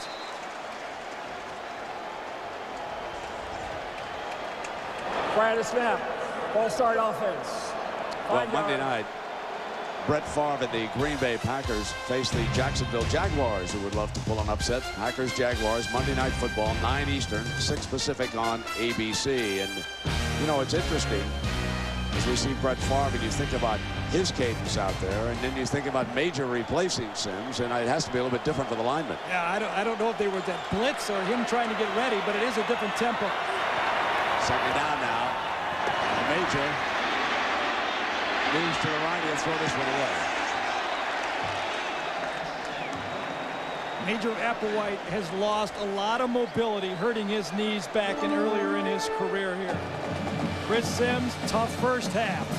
You know you don't want to go out with an injury after you've thrown 3 picks like that. You want to finish this game. There's no way you want to come out. You've thrown 3, you've fumbled. You have to finish this game. Can't do it, though. You blow your hand out. Third down and 9 for Applewhite and the Longhorns. Colorado could get this ball back one more time. 5 wide receivers as they spread the field. Coming after him? No, they back out of it. With a 3-man rush, and the Major will go deep. He's got Johnson in a foot race for the end zone. Touchdown, Texas! 79 yards, Applewhite to Johnson. How about that?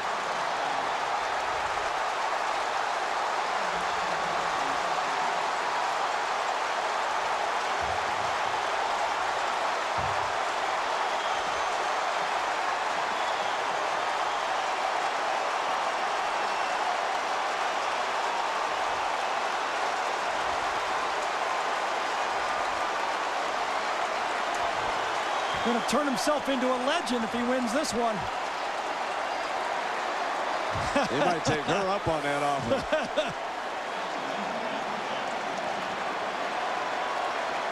So on 3rd and 9, Major Applewhite puts a charge into the Longhorns. 79 yards, Mangum with the extra point. And the Horn crowd is alive. Their favorite has come on. Major Applewhite was looking right. He wanted to throw the ball to his right the whole time. He's looking this way, but B.J. Johnson goes right down the seam and stays there. I think that's B.J.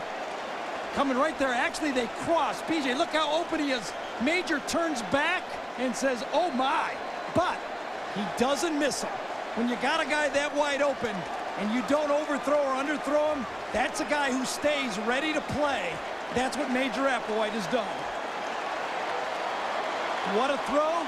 B.J. Johnson says, I like this one, and we got a new football game. Oh, look at Major. It's a football game.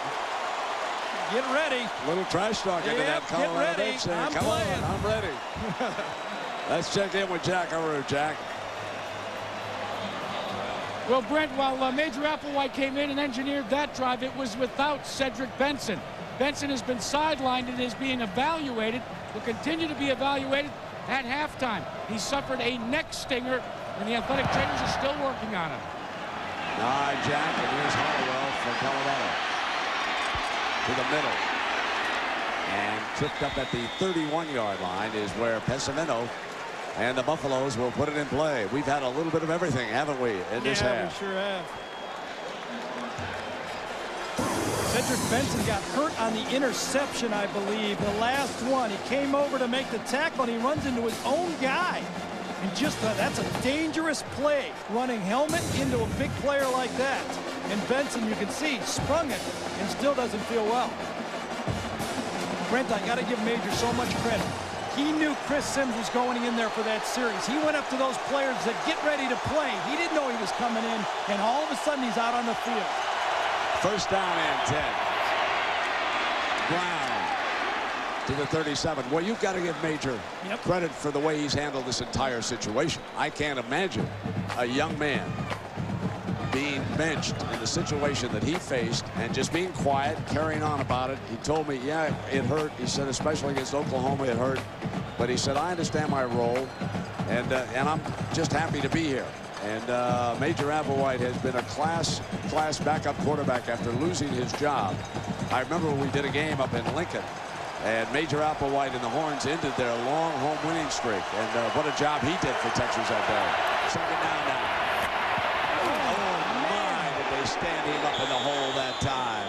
What a hit by Ahmad Brooks, the free safety. The tempo has changed in this game. Brooks, a high school quarterback who was quoted as saying, if I knew they were going to move me to safety, I would have never came to Texas. All of a sudden says, you know what? If I'm going to play safety, I might as well play safety. And he does it holy cow, and that's a very dangerous play that time by Chris Brown, ducking his head like that. You gotta keep your eyes up when you're running the ball. First down. Inside of a minute, Gary Barnett's Buffaloes. This is a different game unfolding than the first time they met down in Austin. Now Pesavento, another young man who handled this situation. Not quite similar, but he was benched when Craig Oaks came in, and he wondered if he'd ever play again, but he just kept his mouth shut, tended to his business, and like all backup quarterbacks in the NFL, someday, somewhere, sometime, you get a chance. Yeah, and the key to that is be ready when you get your chance. First down and 10. The handoff again. Middle opens for Brown, who battles for 11 yards and a first down. Vasher makes the stop. Man, who is this guy? Great eyes, great size, picks his way through there, delivers a blow every time he gets tackled. What a player. This guy's fourth string. Don't even say it. I don't even want to talk about this Northwestern thing, do you? No. Okay. You know, he reminds me of another Brown fellow by the name of James, the way he's running, I'll tell you. They can't get him out. I had to think that Jimmy Brown, we were talking about great running backs, and Gale Sayers, he was electric and he could do so many things with those moves, but I always thought that Jimmy Brown was maybe the toughest running back. Well, yeah, I mean, he probably was, and he punished everybody that tackled him when he did. Yeah, let's check in with Jack Arute. Jack. Brent, do you remember in 1996 when the Texas Longhorns were being led by John Mackovic? They went to St. Louis for the first Big 12 game. And on this 4th down play, a gutsy call, the Cornhuskers found themselves on the losing end. One play later, the Longhorns went on to score from the 11-yard line, a 37-27 upset over Nebraska. Yeah, roll left with James Brown to Derek Lewis. I'll never, ever forget it. And Makovic, when he saw that Brown was going to throw it on the sideline, said, oh, no. Yeah. He expected Brown to run for the first down. And James, who's now in the Arena League and a businessman in Nashville, Tennessee, he said, listen, Lewis was so wide open, I just had to give him the football. First down and 10 now with Cortland Johnson, the running back. Colorado has no timeouts. They lead it by 12, 29-17.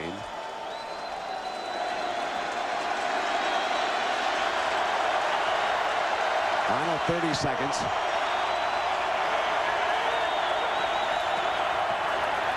Roosevelt. And wrestled down at the 49-yard line. So that's a loss of about 3 yards on the play with Jermaine Anderson, the senior from Texas City, in on that stop. If Colorado could hurry, they might be able to just down the ball and throw a long one, a Hail Mary into the end zone, but it looks like they're just going to let the clock run out. So Barnett and the Buffaloes go into the locker room leading 29-17 over Texas. And we send you now to New York. Here's John and Terry. John. All right, guys, Chris Sims led his team onto the field. He just led his team off the field. The question is, will he lead them out for the second half? No, John, it's got to go with Major Applewhite. Chris Sims not only had turnovers, but they were all full. Well, no surprise, but Major Applewhite will take over the Texas offense here in the second half, Gary. Brand, two things. Playing quarterback can keep you humble. And number two, don't come off the field unless they drag you off. There's always somebody else to take your job and go out and throw a football. And this fella's pretty good. Yeah, he holds records in Texas and in the Big 12. And we'll see how it turns out. You know, Colorado's playing awfully well tonight. Yeah, they stuck to their game plan. They have the ability to run the ball, and they're doing it. Last time they played Texas, they threw the ball 19 times in the first half. This time they've run the ball. They've had a commitment to run the ball, and they've been overpowering. Yeah, and Texas gets the ball to start the second half, so they'll have the first possession with Major, trailing by 12 points here. And they'll bring it out on the 20-yard line as we check in with Jack Arute. Jack. Well, Brent, first let's update you on a couple of injuries. Mike Williams is very questionable, the tackle for Texas, as to whether he will return. Cedric Benson, on the other hand, they're going to put a neck wrap on him. The stinger still bothers him. He also is questionable for the resumption of play, but Mack Brown told me he wants to get him back out there. Meanwhile, Mack Brown told his team 12 points is not enough to be considered a defeat. He says we play with one heart. We can still win this game. One heart. And that's the name of a book that Mack Brown has written along with Bill Little at the University of Texas, and that'll be released here in a couple of months. So first and 10 now for Major Applewhite and the Longhorns. Down the middle he goes again to Johnson. Dropped this time. Well, the stats were dominated by Colorado running the ball 125 yards in the first half, and obviously the turnovers. Two huge things. We talked about it. My game breakers were control the line of scrimmage. Colorado's doing that, and protect the football. Texas is not doing that. That's why Colorado has the lead. Brett Robin, the running back, behind Major. On second down and 10. Draw play to Robin, and they eat it up.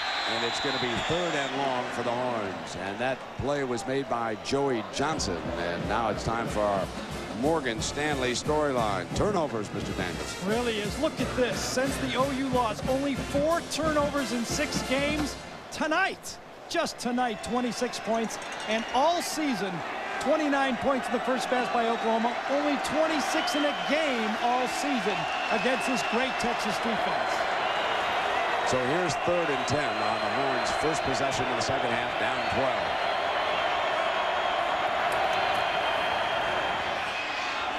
12. Major to Williams. And it was off to the right side. I think Williams lost the ball, Brent. This is a little different stadium.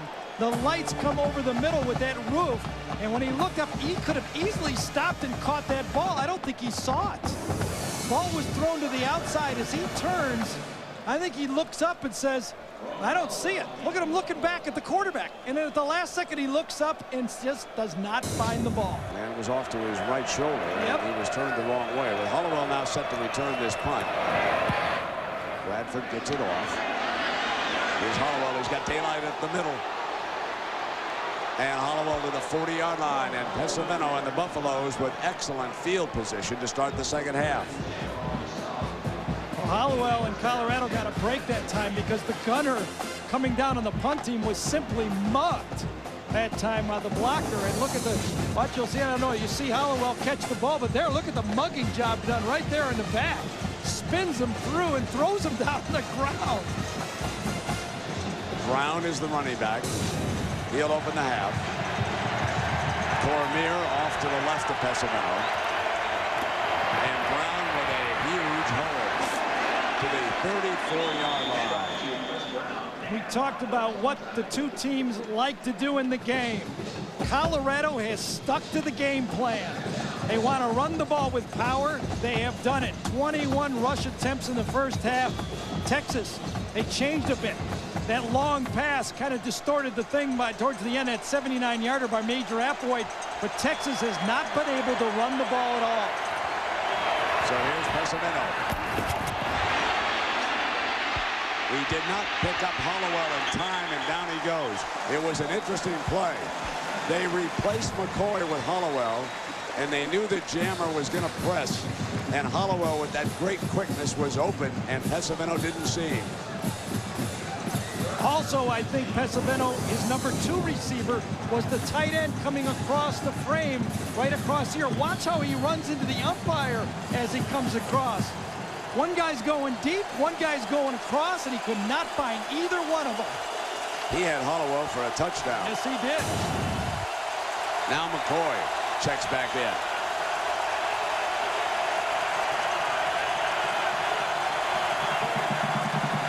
Pesavento. Goes sideline. McCoy against Jammer. There's that matchup, and McCoy goes in the air and pulls it down. A circus catch against arguably the best corner in football, and he outjumps him with that size. It's 33 yards, and the Buffaloes are in business. What a great play for Derek McCoy. And you can't cover any better than that. You said it. Get a great matchup out there. Pesavento's going to go top of the screen. That's the matchup. Pesavento says, I got one-on-one. I'm going to lay it up, and coming inside, just jump over the player and make the catch. Derek McCoy was part of that first class that Gary Barnett signed. Nobody's got Hollowell out here to the outside. That was 3rd and 16, and Hollowell was uncovered on the left side, but they couldn't do anything about it. And now it is 2nd down.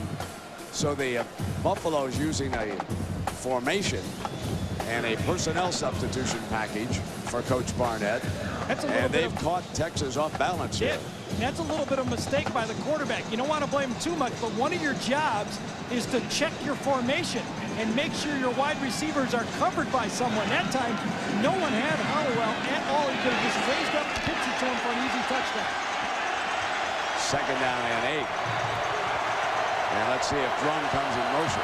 He stays outside, and they run Brown straight to the end zone. Woo! Touchdown, Colorado. That's his 3rd touchdown of this game. He's the young man who put a half dozen up on Nebraska. And he ran it to the Andre Garrod and Victor Rogers side. He ran it to the big guys. All Big 12, a future #1 draft pick, 2 #1 draft picks, 98G. There it is. You talked about it in the opening. D.D. Lewis came underneath it. 98G scores again. Flores for the extra point. He adds it. And Texas knows now they're in deep trouble. They're forced to punt. Colorado comes down and scores on its first possession of the second half. They lead at 36-17. There's a light in your soul. It says you're one of a kind. Don't never let it go. Be original. Combined on the stop. You know, Mills made a good tackle there. He bent Brandon Tofield back.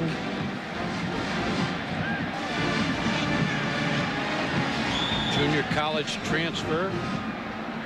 Senior season for Mills.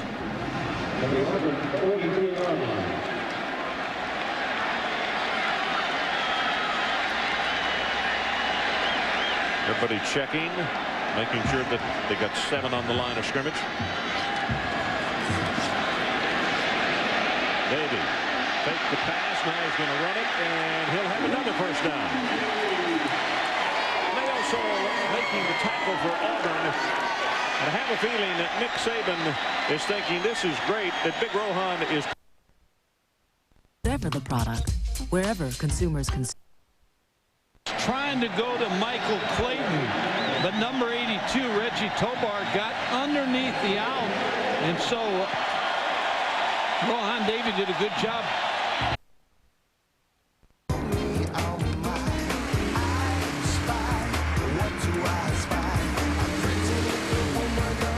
The cars from Chrysler. Exhilarating performance, incredible engineering, and of course, eye-catching designs.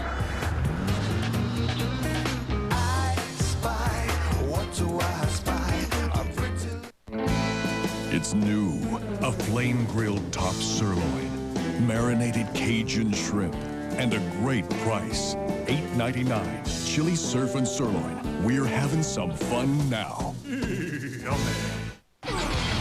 Dale Sayers. That's right. Brian Piccolo. He's fast. Real fast. Brian Song, Sunday, 7/6 Central on ABC.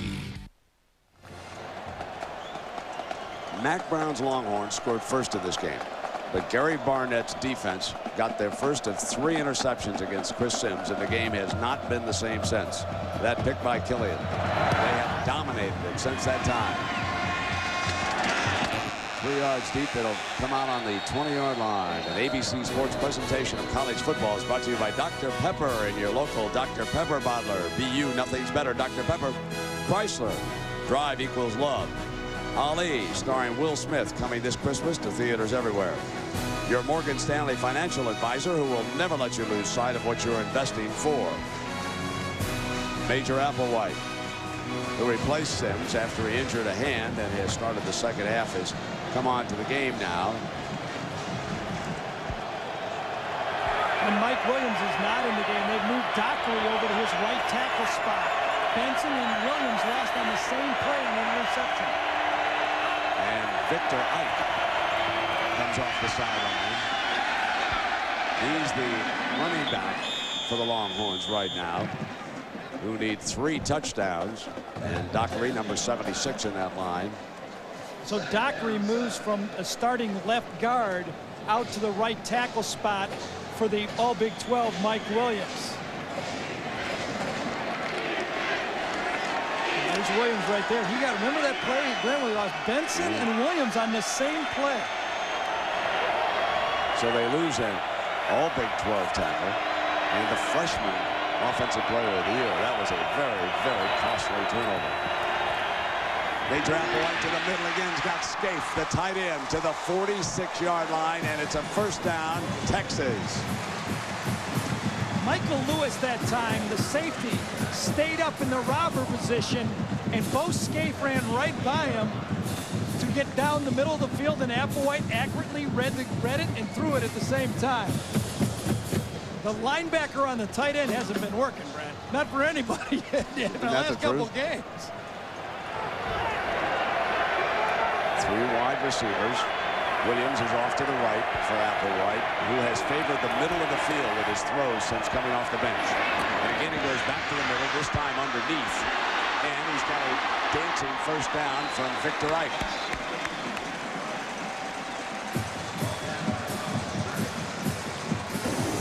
Well, remember that play, the interception by Sims. Guys coming over to make the tackle.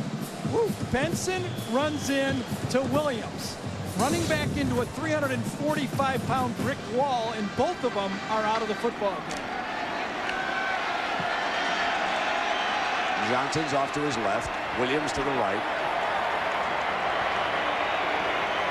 Trestle's the fullback. Play fake into Williams. Williams has got daylight. 40, 35, 30. Williams inside the 20 and pushed out of bounds. At the 13-yard line, a beautiful run by Roy Williams. Watch how smart Major Applewhite is after he hands this ball off. He knows he has to get his body in the way to clean Williams. Applewhite's going to make the fake to Victor Reich. Now, when he hands it off, watch him pick the guy off. Oh, Strickland is running with Williams the whole way, and he gets picked off, and that's really what cleans the play going for Williams almost to put it in the end zone. Now can the Major clean up in the red zone from the 13-yard line. Victor Reich is his running back. Johnson slotted to the right. Now they bring Jeffrey in motion through the formation. And Jeffrey, who can throw off of that play, and he is stymied just inside the 15-yard line. That was McChesney, and remember, he recovered the Sims fumble on that critical play earlier. It was McChesney who came up with the fumble recovery, and now Johnson and Williams come back into the formation. That was Jeffrey who was actually slotted and ran out of that. Yeah, I do think, though, that we'll see that formation and motion and handoff again. They're setting that play up for Jeffrey to throw the ball later. Second down. Texas needs touchdowns, not field goals.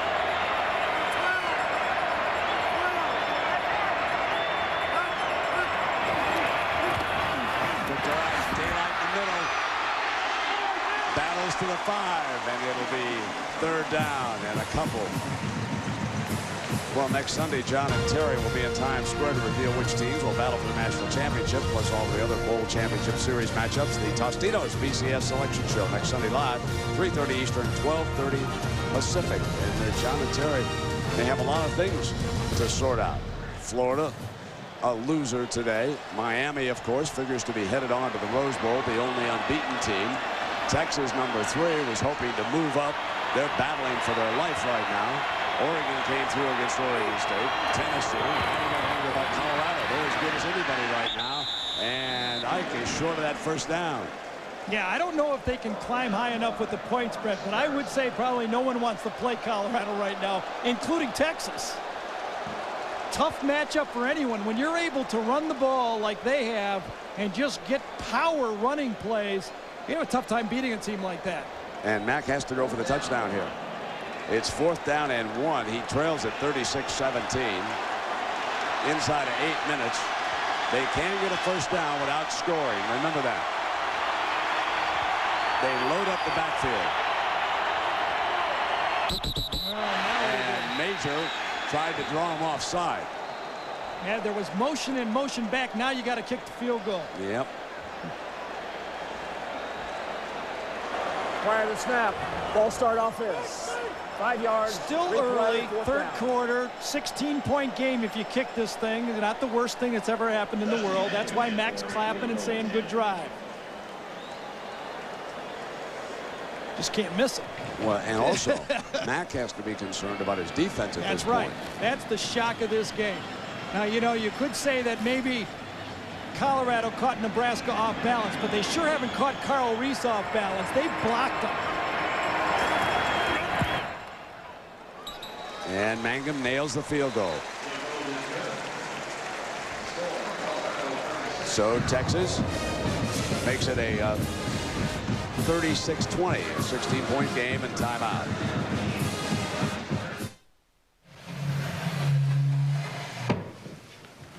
You can slow down investing. You can stop investing entirely. There was one man who had a funny hat. But you can't stop curious toddlers from one day becoming college freshmen. And there was a small man that someone put him in a bird cage. Which is why your Morgan Stanley financial advisor will never let you lose sight of what you're investing for. And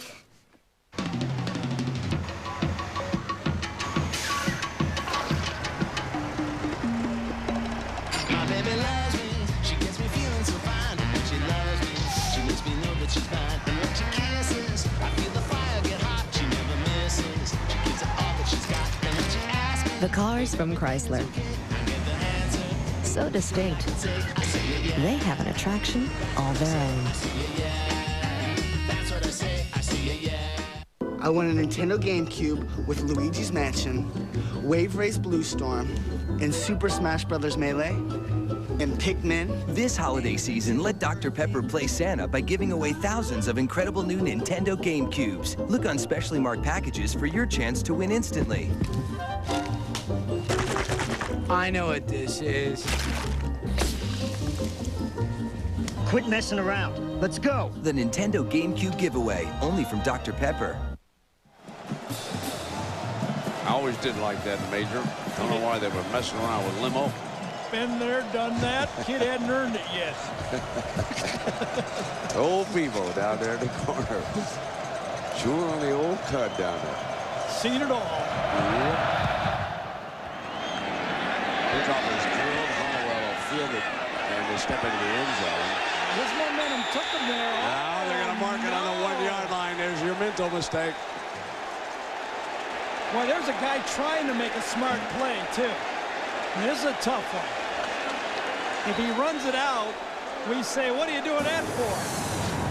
Catches the ball. 1 foot right there. He's got it.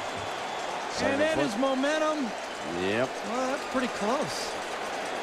His second foot came down on the line. I can't really blame the guy, but look at the ball position now and the field position on the 1-yard line. So now the crowd alive. They know the Horn defense can attack.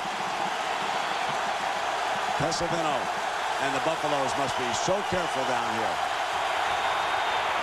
Careful, they explode out of that. And you can't stop Chris Brown with Drum right there with him. Look at number 33, his bodyguard. Was that some run or what? Let's go to John Saunders. Brett, for the Burger King update, BYU looking to finish the season unbeaten. Have to play Hawaii as well against Mississippi State. Kevin Fant to Justin Jenkins, 28 yards. Mississippi State leading unbeaten BYU 31-21. Brent. All right, John, and we just had a remarkable play by the Buffaloes as Purify comes in and takes a loss. But, Gary, I cannot overemphasize how good that fullback is, and Brown is a runner. Well, that time, Drum was looking for somebody to block. He ran right through there, and I thought he was going to escort him the whole way down the field. Line of scrimmage, number 33. Look at the linebackers for Texas are right at the line of scrimmage this time. Drum says, all right, I'll follow you. Just in case something bad happens. Basher says, I've seen this before. I don't like 33 and I don't like 22. I like covering guys. Remarkable. Second down and long now. And that fullback coming in motion. He can get on the backer quick, which he does. And there's the holding call. Wayne Lucier, the center that time, couldn't handle the penetration inside, and he's going to get called for it.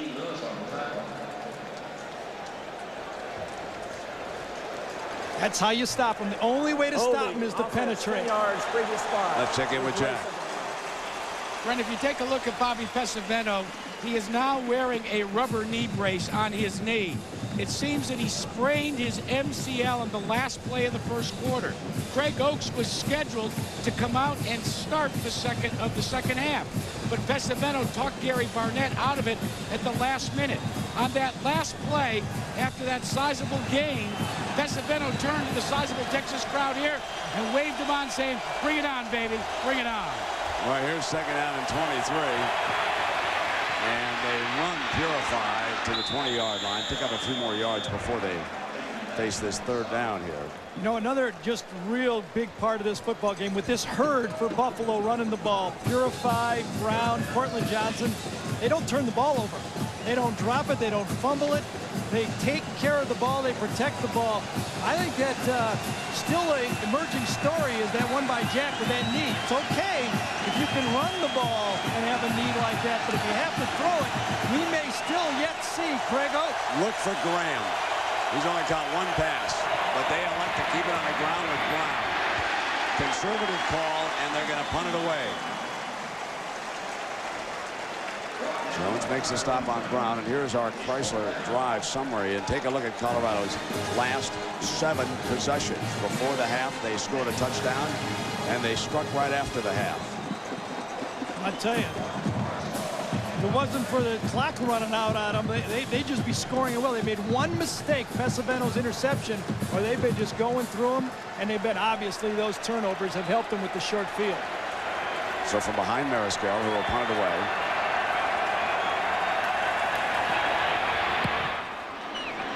Vasher looks for a return. Slips the tackle, crosses midfield. Vasher down the sideline and pushed out of bounds. Inside. I believe he may have been out at the 38-yard line. Yes, he was. He stepped out at the 38-yard line, and that's where Texas will put it in play. Working with a short field. Timeout.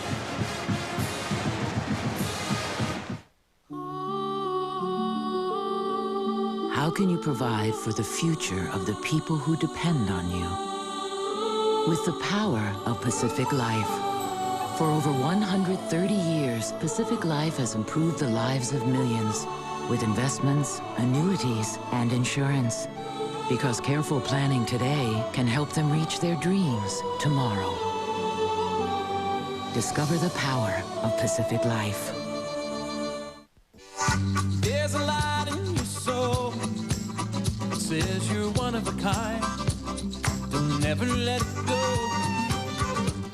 Be original, an individual, like Dr. Pepper. Be you, do what you do. Dr. Pepper. Be you, do what you do. There's nothing better. Be you, do what you do. Folks ask me, George, how do you stay in such shape? Well, I'm into physical things now, like snowboarding. On the new Xbox from CompUSA. The graphics are so real. It feels like you're part of the action. Woo! Yeah, baby! Yeah. Tree. Woo! Wide load coming through. Whew. I need a nap. CompUSA, where America buys technology. Now, buy the Xbox at CompUSA and get an airline companion ticket free. Mr. Fletcher, Mr. Smith, heads, it's Wendy's Chicken Bacon Swiss. Tails, it's Wendy's Bacon Swiss Cheeseburger. Call in the air. Tails. Heads! No, heads! No, I mean tails! Can't decide between Wendy's delicious new Chicken Bacon Swiss and Wendy's delicious new Bacon Swiss Cheeseburger? Each topped with hickory smoked bacon and tangy Swiss? Try them both. It's win-win. Hey, Fry Man, over here! Here you go. For girls and boys, it's a fact. In every Wendy's kids meal, Grinch toys are back. A television event that's been building since it first premiered. A turning point has arrived. A new Alias, ABC Sunday, 9/8 Central. Full moon over the Dr. Pepper Big 12 Championship here in Texas Stadium. Irving, Texas, with Colorado, an 8-point underdog, stunning Texas 36-20. But that's more respect than they received at home last week when they were a double-digit underdog after losing to Nebraska by field goal the previous year. No help on the outside out there. The receiver to the top of the screen.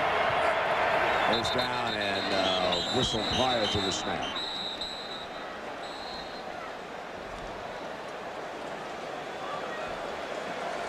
So it is amazing how football games Prior to snap, false start offense. pivot 5 on yards. turnovers.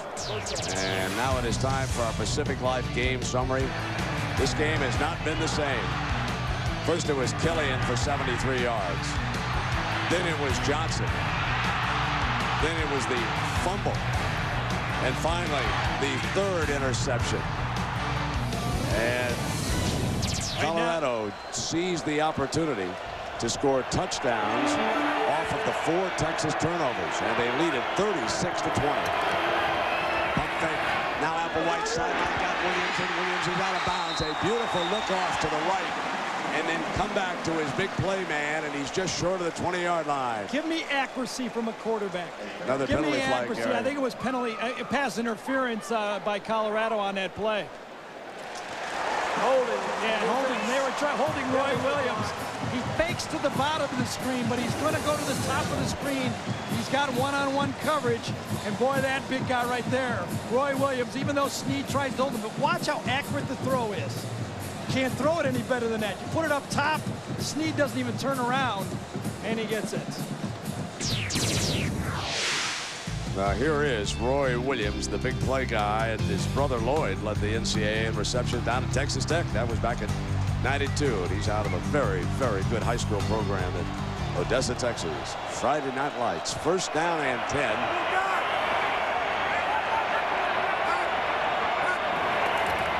And a Major backs out, gets protection, fires toward the end zone, diving, no, incomplete. They say he trapped it. Well, Major checked off to that play. He knew he had one-on-one coverage. They ran the old smash route. The wide receiver to the bottom just stays right here and just stays down. This guy goes to the corner. It's one-on-one coverage. Major throws it. I don't know if we're going to see if the ball hits the ground or not. Looks like it did. Looks like it dropped. We got another look at it. And good work, guys. Good camera work. The ball hit the ground. We're going to reverse that call as no touchdown. Oh, he called it. Right? Second down and 10, and B.J. Johnson, the intended target that time. He caught the long one from Applewhite. 4 wideouts for Texas. There's the shovel pass, and wow. You can burn me once, but you won't burn me twice. And Aaron Killian, who had that huge first interception, makes the play on the shovel pass for the Buffaloes. Yeah, the shovel pass got a face full of dirt on that one. Shoveled it to him, and he turned around, and he just got gagged with Killian on that play. Nice call, safe call, but did not work. Needing 12 yards on third down. Texas needs a strike here. A 3-man rush. Now they blitz. Fumble. Texas recovers it. And it is 4th down. There was that disguised defensive look with 3 down linemen. And Colorado blitzes off of it with Robbie Robinson, the safety, jarring the ball loose. 3-man look. Stay there. Come in. You can rush a lot of guys. Coming from the outside over here is going to be Robbie Robinson, number 9. Major wanted to throw the ball. You see middle of the field. You see a free safety there watching Major's eyes. It wasn't an all-out blitz. They had somebody there in the middle to help. Mangan. It's a 49-yarder. No good. Uh-oh, penalty, though. And Texas. I don't know which way it's going to go, though. Somewhat dejectedly walking off the field like it's going against them. Yep. So this will be no good, and Colorado takes over. Well, the pass to B.J. Johnson could have been a touchdown. It was there. When you're behind by the 12 points, you got to come up with a catch like that. It was a good throw from Major. Good. We had offsetting penalties, personal fouls on each team. First down at this point, Colorado.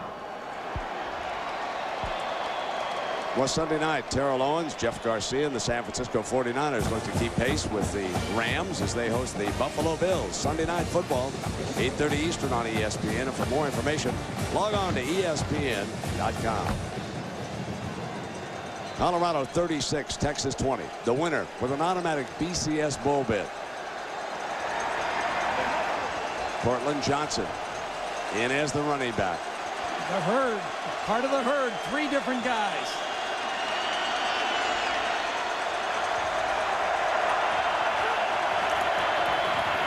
Here he is.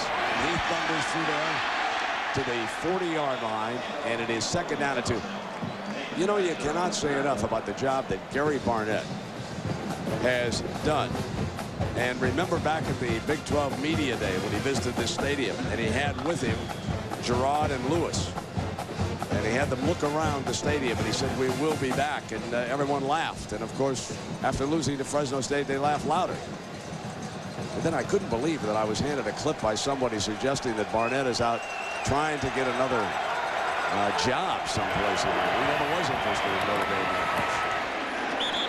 Stuck right at the line of scrimmage, close to the first down. D.D. Lewis makes the stop, but let's go back to Barnett for a moment. With all that gossip about Notre Dame, we went through this once before when he was at Northwestern, and he didn't want any part of that down the road in South Bend, and he has always wanted to come back.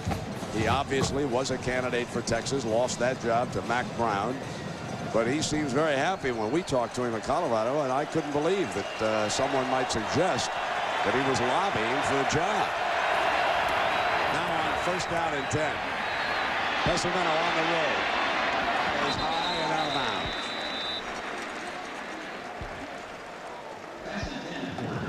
bounds. And let's listen to Gary as he talks about what the Buffaloes overcame this year. That's the mark of this team. It's just overcome a lot, and it's had the spirit to do it. And I haven't been around teams that overcome quite the way that this team has. And so in that regard, it holds the highest spot in that particular area. Just an outstanding coach. Again, I said this during the Nebraska game, and I mean it. I didn't think anybody could take Northwestern to a Rose Bowl, and he did exactly that. And this team at Colorado is playing so well right now, and now they go back to Chris Brown, and he is short of the first down near midfield. But you know, Gary, it looks like Colorado did as good a job scouting Texas as they did scouting Nebraska. You know, Bobby Pesavento, Brent, said last week we ran the same 3 plays over and over again. They may be running 4 this game, but it looks like the same offense to me. The mismatch at tight end for Daniel Graham, even though he's only caught 1 pass, has forced Texas to put a linebacker and a safety on him. That has opened up running holes. Give a lot of credit to Sean Watson, the offensive coordinator, who seems to know what he's doing, calling the running game. Need 3 yards here on third down. Pesavento rolls forward. He had Drum, and he overthrew the fullback that time. See, that's where you wonder if that knee isn't quite as good as a Craig Oaks might be in that situation.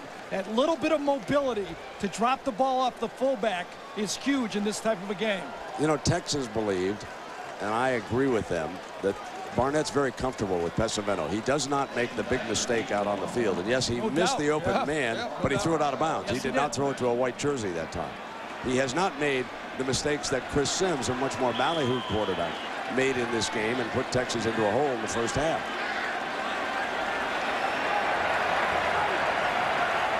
So it's fourth down. We're running down toward a minute in the third quarter. It's a high booming punt, and Basher is going to hope it goes into the end zone, which it will. It'll come out on the 20. Let's go back to the BCS standings for a moment, and let's talk about what has transpired. Miami appears headed for the Rose Bowl, but Florida knocked off by Tennessee today. And now Texas losing. They could go down. So there's Nebraska sitting number 4. Oregon 5, and Tennessee with that big win.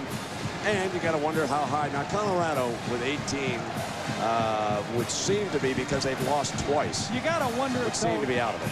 You got to wonder how Nebraska could possibly get there, getting 62 points scored on them. If they get there, I don't know. They got to retool the computers, if you ask me. First down and 10. And a play fake, they're going to throw back to Ike, and he's wide open off the fake. Beautiful execution, and Ike battles his way into Colorado territory at the 49-yard line. Nice play by Major and Ike. I always tell young quarterbacks who are complaining about not getting playing time, be ready. Prove the coaches wrong when you get your chance. They say you're not good enough to play. Don't make them right. When you walk out on the field, don't let them be right. You be right. Be ready to play. Know your game plan, and look at Major Applewhite. Ready to play, comes out with a winning performance. That's a 31-yard gain. But Texas must finish some of these drives if they're going to stay in this in the fourth quarter. Dropping it off underneath again to that open man for 10 more yards and a first down. Nice patience. Nice patience. Ike has been a big factor, like a third down back. He really has. So funny how you keep yourself ready to play, how things kind of turn back to you. Victor Ike, Cedric Benson was the new superstar. Ike was the reason that things weren't going well, and all of a sudden falls back in his lap. Was he fooling around, having a lot of fun? No, studying his plays, ready to play. Just inside the 40-yard line.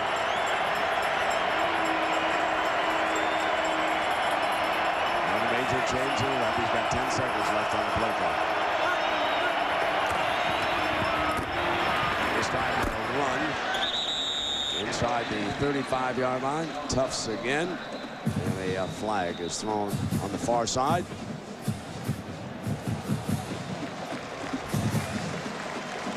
inside. And let's go to defense. Jackaroo. Jack.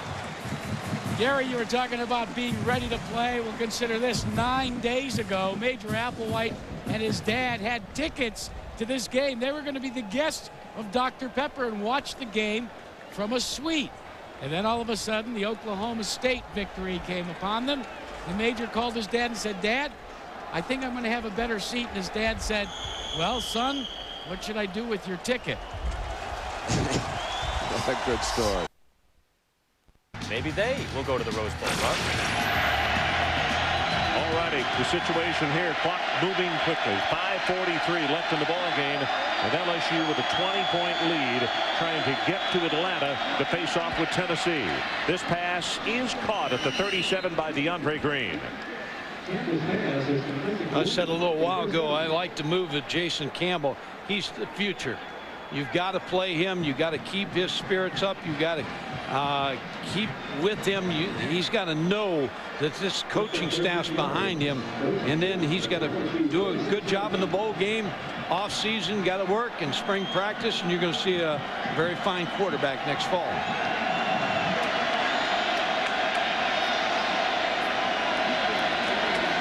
Wanted to run a quarterback draw and ran into his running back. He didn't know where to go, and it's Grady James who was shoving him back, and then Trev Falk came over to help out as well. A good pair of inside linebackers that play the run very well. You know, Mike, your point is well taken about young Campbell. This is the reason the bowl game is so important, because it will give him those extra weeks. Have a trap for the pack. Packers, Jaguars, are you ready? Monday Night Football at 9/6 Pacific. ABC Sunday, 9/8 Central, a television event that's been building since it first premiered. I think we found our mole. A turning point has arrived. A new alias. And at 10/9 Central. Are you ready? Is a person ever ready to stand trial for murder? We're going to get through this. Defending a beautiful client puts Bobby on the defense. You have a problem. I got a big problem. Do I need to get a different lawyer? The practice following a new alias. All starting Sunday at 9/8 Central on ABC.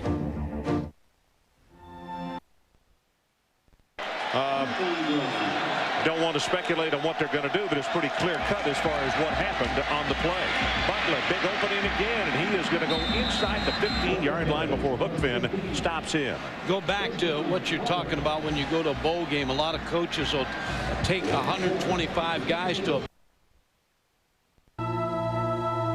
The all-new Lexus ES 300, a new world of luxury. Weather updates every 10 minutes from 5 to 7 a.m.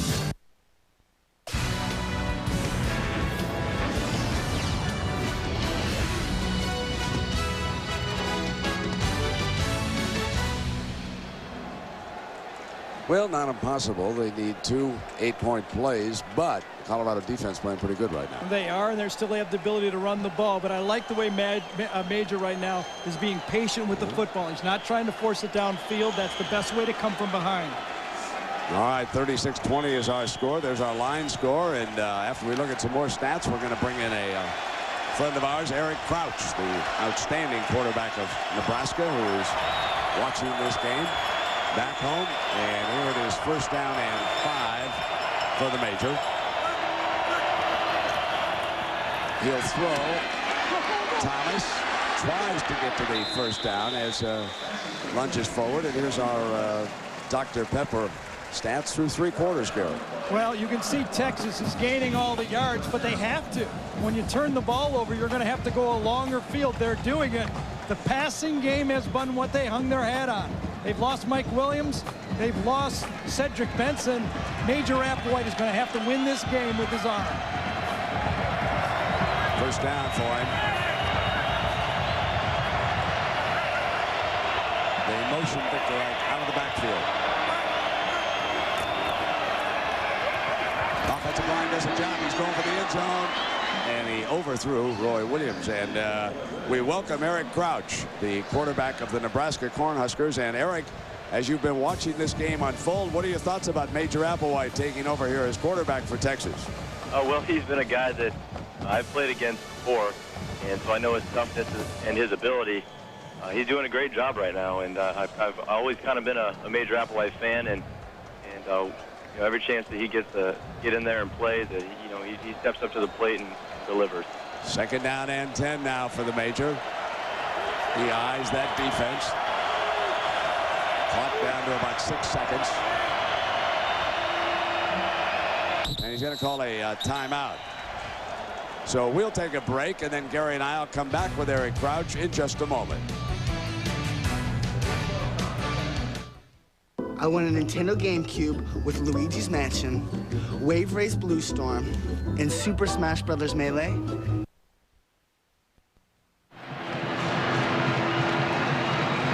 (27-14) our new score. The Monster.com blimp covering tonight's game, 165 feet long, 55 feet tall, and when empty, weighs over 5,000 pounds. And was causing quite a stir around campus yesterday as it started to hover over the afternoon workouts. And the students were out pointing at the sky at Monster.com. Kicking off, Ever.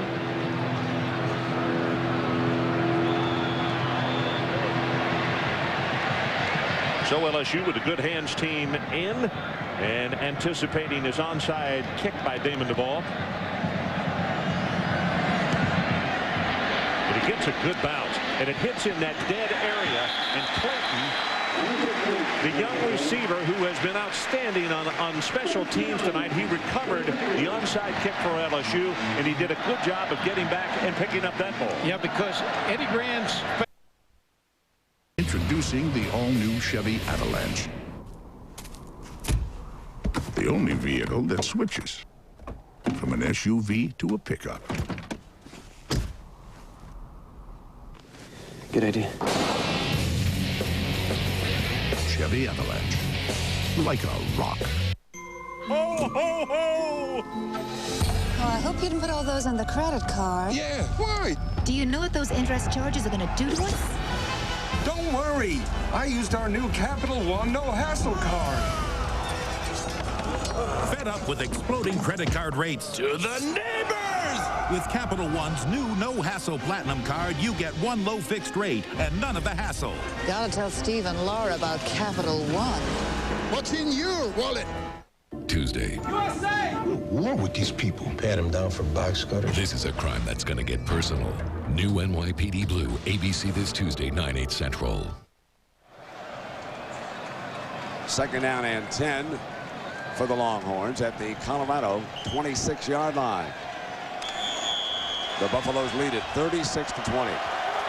Gary Danielson with Brent Musburger. Eric Crouch is on the phone with us. We're going to be continuing that interview here as the play moves along. Second down and 10. And Applewhite fires. Williams has got to be sure to the first down. And, you know, Eric, and looking at this Colorado team, they may have been better than anyone imagined, even coming off of that great performance against your team. These fellows have played well here tonight. Oh, they definitely have. You know, the big thing about it, after looking at last week and then looking at this week, you know, they're doing a great job of taking care of the football. And when you do that, your team is going to have great success. You know, Eric, you rushed for 162 yards and 2 touchdowns. You passed for 198. You couldn't tackle, folks. I was surprised that some people knocked you off that Heisman list, eh? Oh, well, you know, you just kind of sit back and watch and hear what happens. And right now, that's kind of the position that I'm in right now. And you know, it's been a fun ride all year long. And I'm glad that I really haven't hung my head on anything and set goals on a Heisman Trophy. But you know, I still plan on being in New York and having a good time and enjoying the end of my career. Hey, Eric, Gary here. What is your future plans besides the bowl game? Do you want to play quarterback in the NFL? Is that your goal? Well, you know, right now it would be great. You know, I have a mindset as a quarterback. I'll definitely probably try that. You know, I feel like that's what my calling is. And if it's not, then, you know, I'll decide down the road. But, you know, I feel like I have an offensive mind and a passion to play quarterback. Hey, Eric, it's a pleasure being with you. And, my friend, you are very much alive in that Heisman race, no matter what anybody says. Luck, Thanks Eric. a lot, Eric. All right, thank you. Kicks the field goal, 36-23, timeout.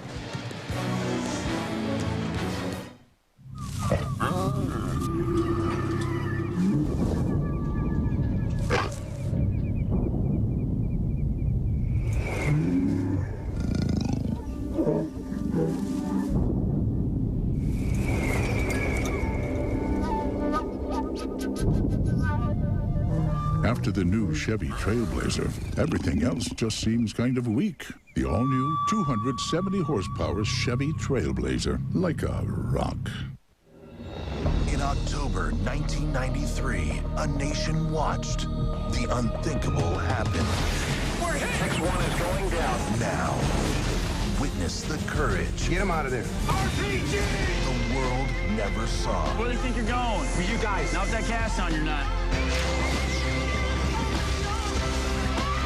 Don't let that man crawl! Black Hawk Down, rated R. Opens December 28th in New York and Los Angeles, everywhere this January. I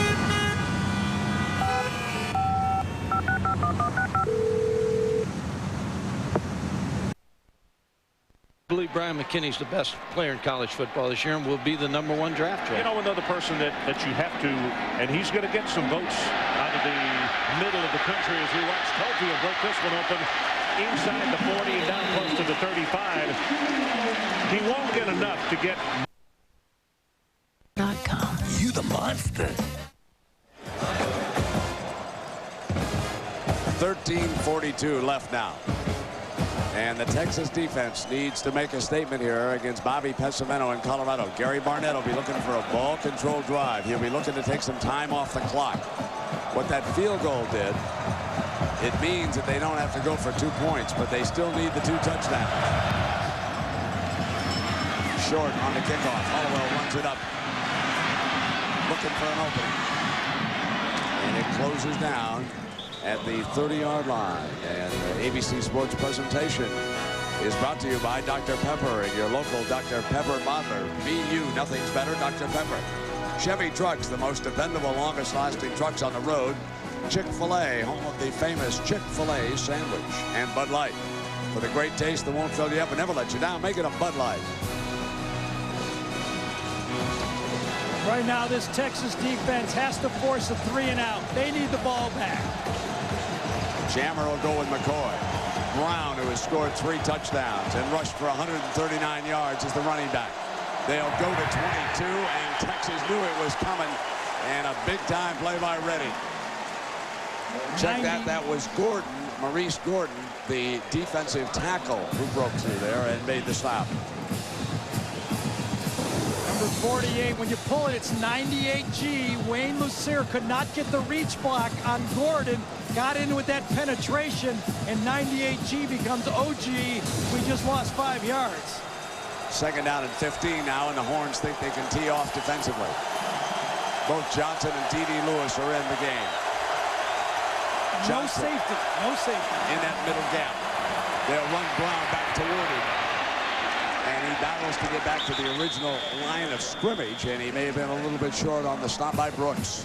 Well, we talked about what was going to determine this football game. Number 1, control the line of scrimmage. You have to get it to that Colorado offensive line. The 2nd game in a row they've come out, protect the football. Chris Sims did not do it.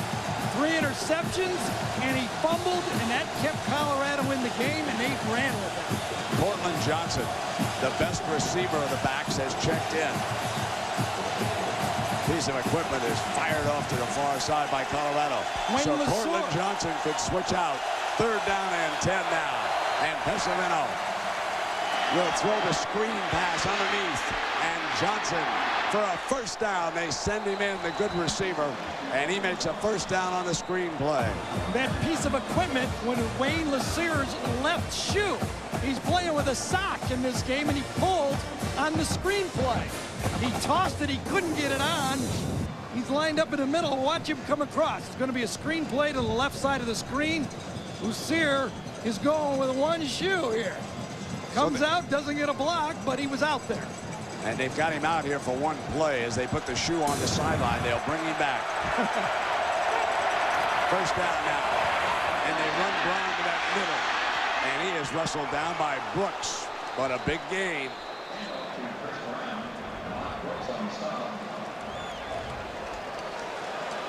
So here at the top of the hour, Brown, who scored 6 times against the Cornhuskers, has pounded in for 3 against the Longhorns. That's 9 touchdowns in his last 2 games. 25 carries, 149 yards. He is the leader of the herd. loses against Virginia Tech, or will the Hokies wins? Colorado is average running it 51 times. When they lose, just 31 times. Need a yard. And a flag whistle before the snap.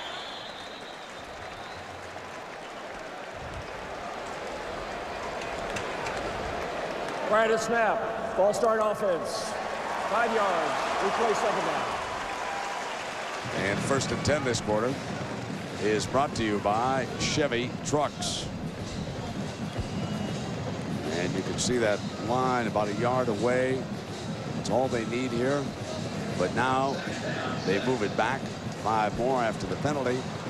So instead of 2nd and 1, it's now going to be 2nd and 6. Texas knew the game plan. They knew they'd have to stop the running game. They knew they had to stop the power game. You can see the play selection. Colorado's not fooling them. And here's Brown, the left side, and he is stuffed. So it'll be 3rd down and about 4 coming up as Tubbs led that charge. What a great call by Sean Watson, offensive coordinator for Colorado, on that screen pass. When we were talking about Lucer's shoe, what a big-time 3rd down call to pick up that 1st down. Now he's got another 3rd down call. There's Steve Marshall, the offensive line coach, who's done such a great job with these buff offensive linemen. Johnson checks back in. Remember, he's the running back and the best receiver out of the backfield. It's 3rd down.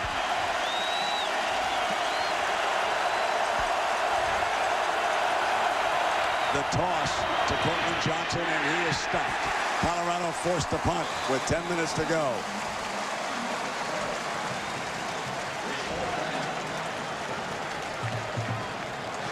They picked up a 1st down, but they couldn't do it back-to-back, and now Texas will get the ball with under 10 minutes to go.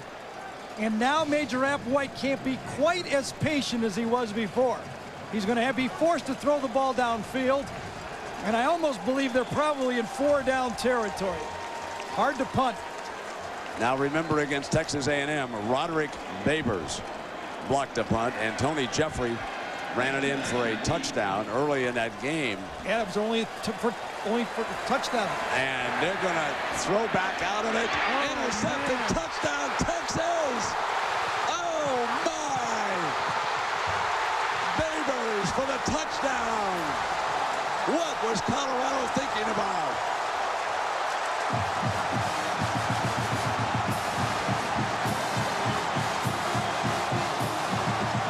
Where did they get that play from? That was Robert Hodge, the number 3 quarterback. Gary Barnett tried to trick him. It ended up being a huge bad call by Colorado. Robert Hodge dropped back in punt formation, threw back, and man, oh man, I'm talking about a drive, and all of a sudden we have a nightmare scenario for Colorado. This can make it a 6-point game. Mangum adds the extra point. Babers. Sometimes you're too smart for your own good. Here's Hodge right here. He's a quarterback, a backup quarterback. Trick formation, he rolls one way, tries to throw back off balance, and Babers, who you mentioned blocked the punt, he done better this time. He picks it off for a touchdown. Game on, everybody. Timeout.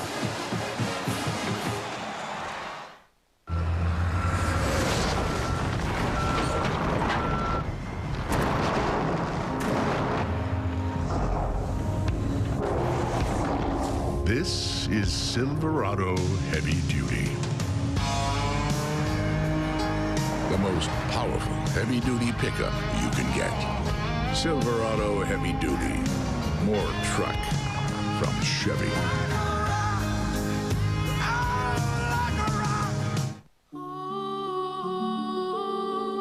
How can you provide for the future of the people who depend on you? With the power of Pacific Life. For over 130 years, Pacific Life has improved the lives of millions with investments, annuities, and insurance. Because careful planning today can help them reach their dreams tomorrow. Discover the power of Pacific Life. Bill, I need to talk to you. What is it? You and Karen break up? No, that's not it. Then what? You remember how we decided that we'd have more money to buy Bud Light if we got a third roommate? Yeah. Well, I don't know if I can take her anymore. For the great taste that won't fill you up and never lets you down. Charge. Make it a Bud Light. Like father, like son. You both went to bed with Judge Brennan? Well, not at the same time. A New Philly, Tuesday, 10/9 Central on ABC. Babers just made a huge play in this Dr. Pepper Big 12 championship. Fired up his teammates on the sideline. Texas has pulled to within 6 points. Texas Stadium is rocking. Here's Hollowell. He'll try to light a fire the other way. He's looking for daylight. And he's going to be wrestled down at the 21-yard line. Take another look at this. The first thing is, where did the play come from when you're ahead? Why don't you just punt the ball and play defense? Protect the football, punt the football. Gary Barnett got a little too cute, and now his offensive line has got to save it for him. Andre Durand, Victor Rogers, Daniel Graham. They need to run the ball here and bail the coach out. That was a bad one. I mean, just listen to the crowd that he brought back in. Brown is the running back. He's rushed for 152 yards. He'll go again. And that offensive line starts to bail him out. Let's check in with John Saunders. John? Brent, BYU saying, hold on, Miami. It might not be the only unbeaten. They were down to Mississippi State almost the whole game. Brandon Doman here finds Doug Jolly. 26 yards for the touchdown. They have it now tied at 31 apiece. And a very important one is done. LSU gets the win over Auburn, so it's LSU against Tennessee in the SEC Championship. All right, John, and here, Colorado with a first down on that last run when they come back with Brown, who is carrying a load for 7 more yards. And a reminder that at the end of the game, we'll select a Chevrolet player of the game from each team. Chevrolet makes a $1,000 contribution to each university's general scholarship fund. I am still stunned. I'm stunned by that play call. I can't get over it. I don't know what you thought you could prove. Tried to put a dagger in their heart by coming up with a trick play. Boy, this one, he needs those seniors now. He needs Bobby Pesavento. Daniel Graham needs to catch a ball, but they need to run it and run it and run it. And that was Johnson, the ball carrier, but they're short of the first down, apparently. You can see what Colorado has done. They have not given up on the run. It's been balanced the whole way. The first quarter's the most throws, but they've been consistent quarter by quarter. The biggest gamble of the game was by the coach. Then we have another category called bad plays. 1. Third down now, and here's a huge play for the Buffs. They just need a yard. They lead at 36-30. 7:26 to go. Chris Brown is the running back. Drum is the fullback in front of him. Drum in motion to get on the linebacker. He stands there fast. Here comes Brown. He tries to burrow in, and it's close. It is real close, as Redding and the rest of the white shirts jumped him right there. I thought he stretched the ball, but I think the mark is behind the first down line.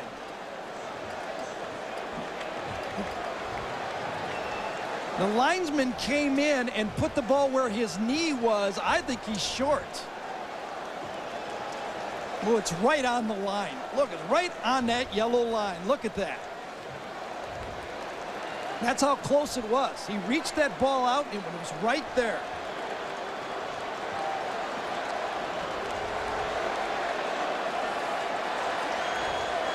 Huge first down if they pick this up. Ooh. I thought it was right there, very close. Now what do you do?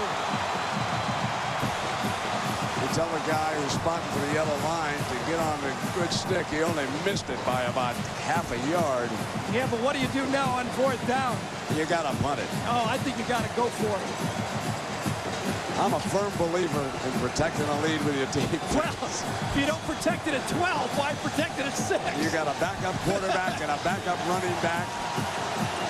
You better make it if you're going to go, and here they go. You got to make it.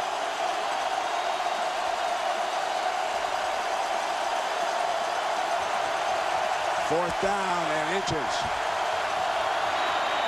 Pesavento trying to go straight ahead. Texas doesn't think he got it, but well, I thought he did. Yeah, it looked like he moved far enough ahead there with a little bit of a second effort. Remember, against Nebraska, when he scored, he was bobbling the ball. He was. I off thought he the snap, and I thought this time he may have bobbled it a little bit. So did I. I thought he did too. Tall quarterbacks have a tough time on that play.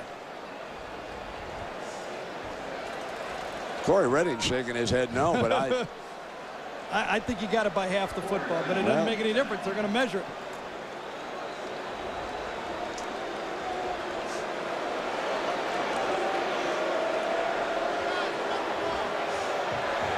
Yeah, by a football length. Yeah. Well, that's 2 first downs.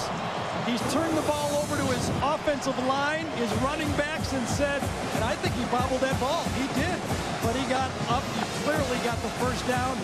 Another first down. Can they do it? Snap. Oh, man, he's chasing it. He's chasing it. Now it's first down for Colorado.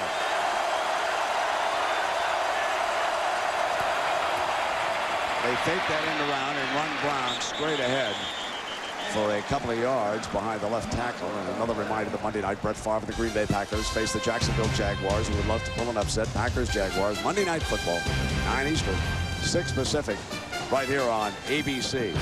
Gotta believe, Brendan, Major Applewhite wants one more chance with a 6-point lead in this game. Standing there, just give me one more chance with that football.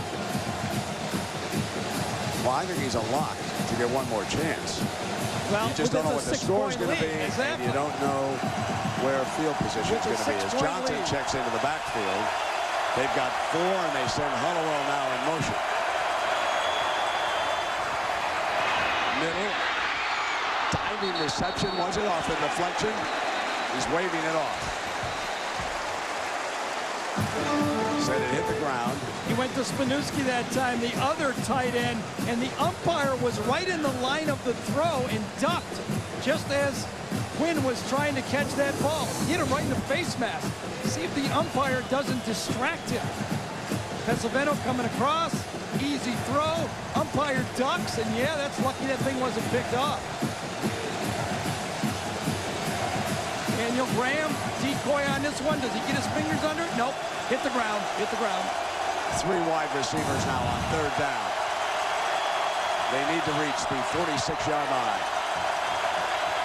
And Pesavento being chased. Drops it underneath again to Cortland.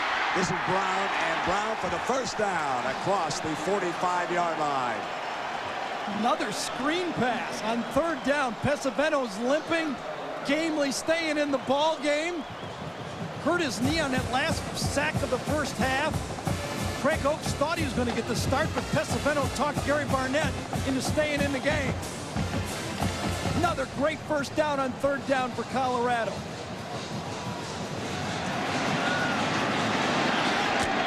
Craig Oaks with the headset on the far side. Should Pesavento not be able to play, he would be in, of course. Now first down and 10 in Texas territory. And this time they bunch up on the run. Cortland Johnson.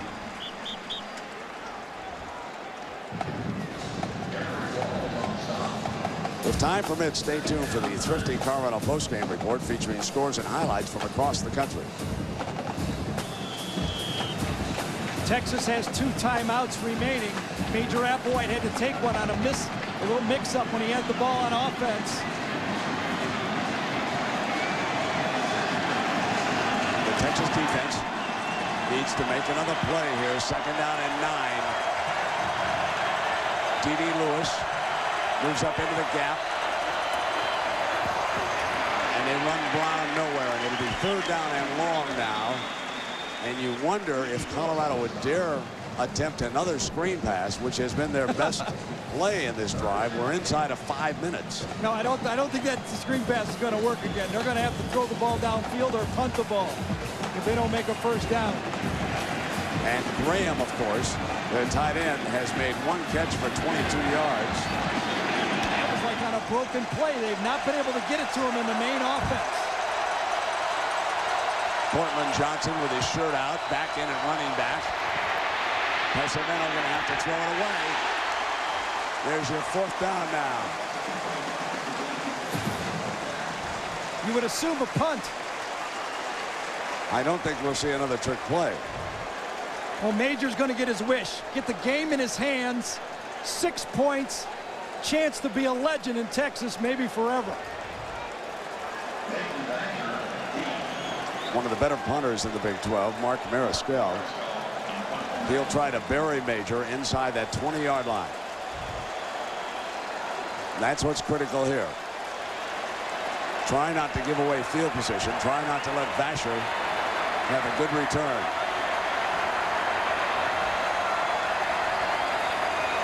Texas stones him. Got real close. Vasher lets it go. And there is a penalty flag as they attack the punter and miss. And Mariscal is being congratulated on the far side as he draws the penalty. It's a 1st down, automatic. Mac Brown rolled the dice. He thought it would, at the worst, would be a 5-yard running into the kicker. He's going to get the Major this time. 15-yarder automatic 1st down. Mariscal gets it, lay out, and hits him clean. That's a good call. That's a good call. Jeager.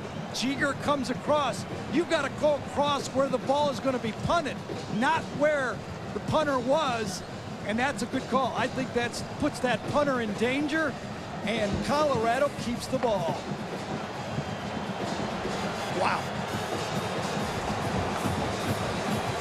Not only do they keep the ball, the field position is now the 26-yard line for Brown and friends. A lot of things now, Brent.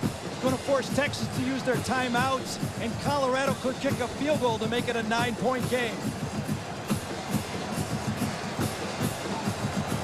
He came so close, so close to blocking that punt. I thought he had the ball. He took a bad angle, and I think he just got blocked slightly.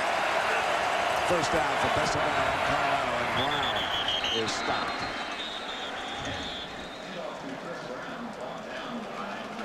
Well, tomorrow on Alias, it's the television event that's been building since the premiere. It's truly the episode you can't miss. A new Alias, ABC tomorrow, 9, 8 Central. 2nd down and 11.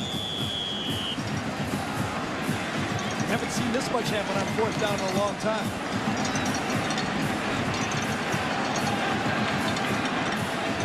Three 4th down plays this late in this 4th quarter here has really made this an unbelievable thing. Texas with 2 timeouts remaining, and Brown, he is stuffed, and this will be 3rd down after the Reading stop. Texas is saving their timeouts. Texas will come after Flores on the field goal attempt too if they go for it. 3rd down and 11. I would use my timeouts. It's easy to stop the ball by grounding it or getting 1st downs. I wouldn't give up 25 seconds here.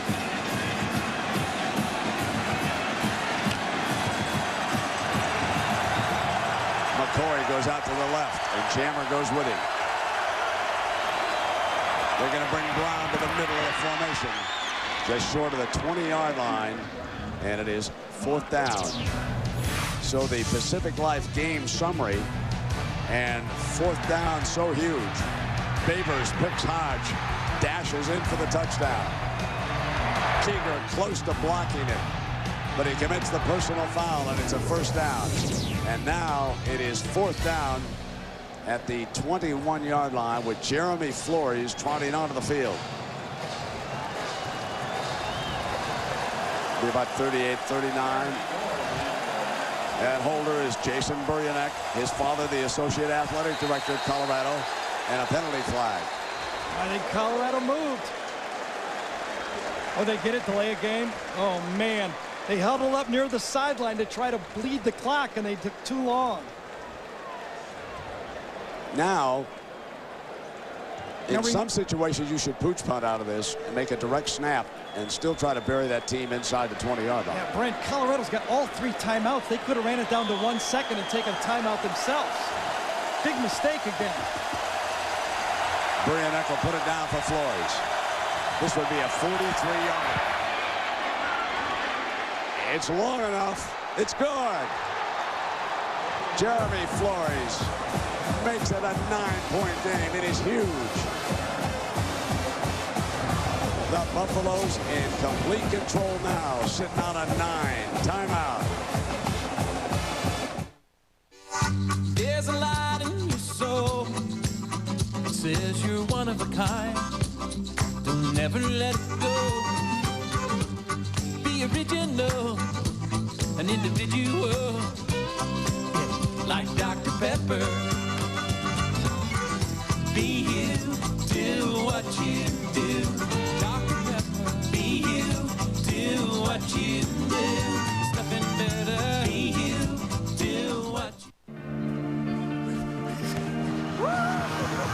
Faster than the speeding light, she's flying, trying to remember where it all began. And I feel like I just got home, and I feel skies over you never.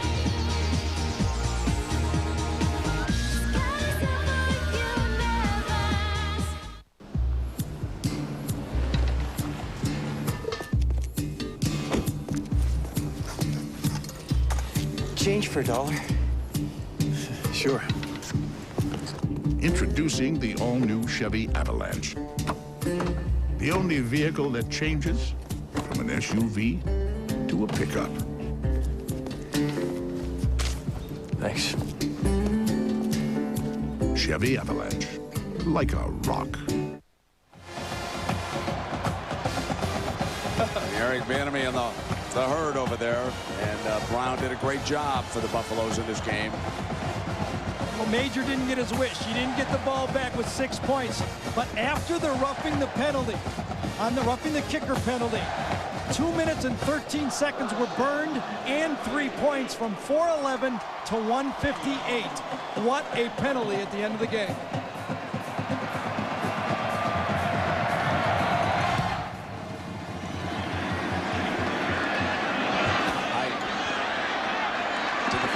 Goes right.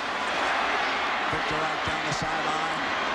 And he'll be punched out of bounds at the 45-yard line by Pat Brome. And that kickoff man, yeah, he's about 3 he's a of good them. cover man. No. So here is Major Applewhite, 9 of 15 off the bench for 191 yards, 1 long touchdown, and no interceptions. He's going to have to take chances with the ball now.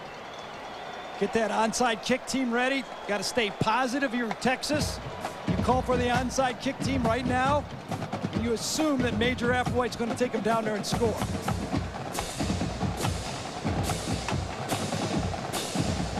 Disregard the flag. There was no foul on the play. First down. Well, the executive producer of ABC Sports is Howard Katz, the coordinating producer of college football, and the producer tonight, Bob Goodrich. Our director is Larry Cam. Our TD is Monty Poling. The associate producer is Chris Pfeiffer. Associate director Brian Fay. Director of production Bob Toms. Our PAs Kurt Thomas and Tim McDermott. The computer statistician Anthony Holman. Technical manager Mark Towie. And our production manager is Christy Bravey. Senior audio Wendell Stevens. And RF audio Mike Cooper. Thanks to one and all. First down and 10. The Major trying to pull a rabbit out of his hat. Fires complete for about 5 yards. Whistle blown. And the whistle had blown. Yep, so with 1:45 to go, play is dead. Sloan Thomas is the receiver.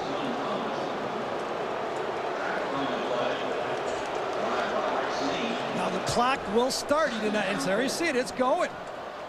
Texas is trying to call another play at the line of scrimmage.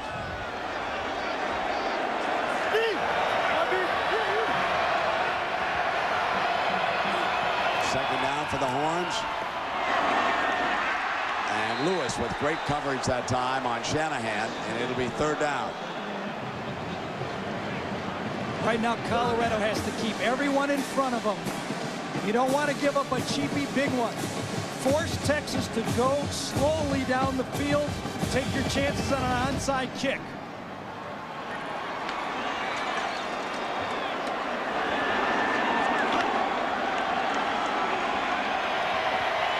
Third down and 4.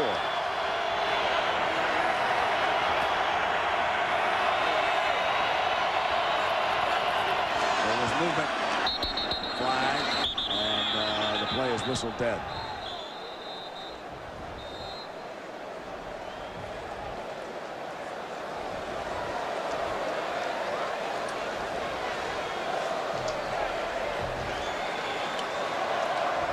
Another Offside defense.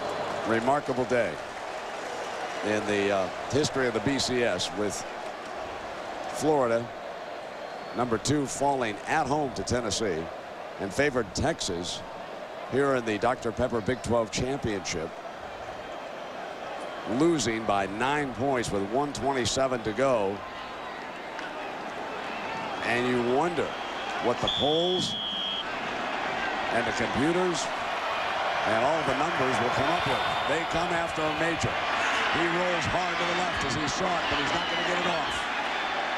And he goes down at the 44-yard line. Take a timeout. Justin Bannon, and there's the timeout. So here is the BCS. I want to take you back down through the top 10 because tonight, you know, Nebraska wonders, are we still alive? How high will Tennessee jump? How high will Oregon jump? Because both of them came up with wins today. And look at how close it is, especially between Oregon and Nebraska. And Tennessee not that far back. They will pick up strength of schedule from Florida by going into the swamp. A quality win for them. So Tennessee could jump up there, and Oregon. And Tennessee, remember, still has 1 game left. Probably a double-edged sword. If they lose it, they'd fall out of it. But if they win, they're going to pick up some brownie points and move on up. Well, I don't know how the programs work. I can barely turn on my laptop sometimes. But if Colorado beats Texas, I don't see how Nebraska can go to the championship after getting beat by that. Something's wrong with the polls if that happens. Second down. Now for the major. And they come after him again. Middle, and it is caught on a reach back by Johnson. Clock stops for a first down with 1:14. And the major might finish this one off. He's got a chance. Vince O'Creef's crew has blitz coming with 6 people the last 2 plays. Major's got rid of the ball. Here they come again with 6. And he hits Williams. Yeah, Williams has been able to shake free from Strickland. Going to have to take a timeout. He might have gone to the end zone. Yes, you're right. He did. Having to throw hot every time to move the chains.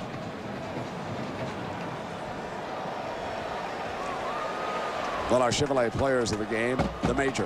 Applewhite off the bench, rallying the Longhorns, but still trailing here by 9. And Chris Brown of Colorado, who has done it again.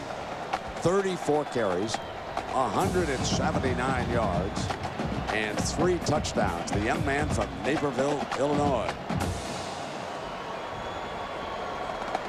And they are just 103 away from being crowned Big 12 champions for the first time. It's the first time they played in this game. Yeah, the home team, again, Colorado, even though they're playing here in Irving, Texas, and then predominant crowd here obviously is Texas fans.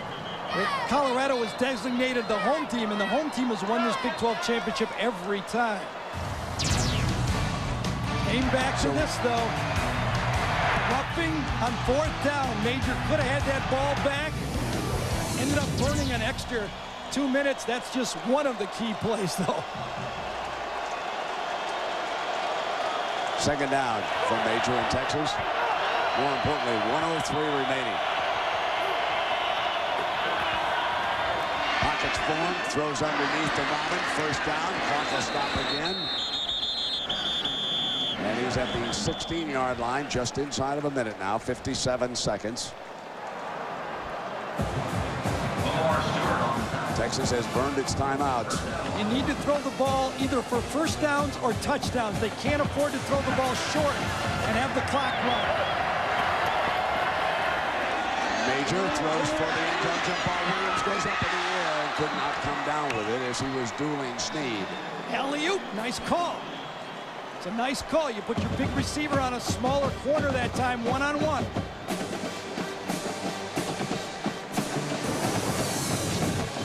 The old RC Owens. Alley-oop. Can he get it? Nope. Put one hand on it, but Snead was really behind the play there. That could have been caught.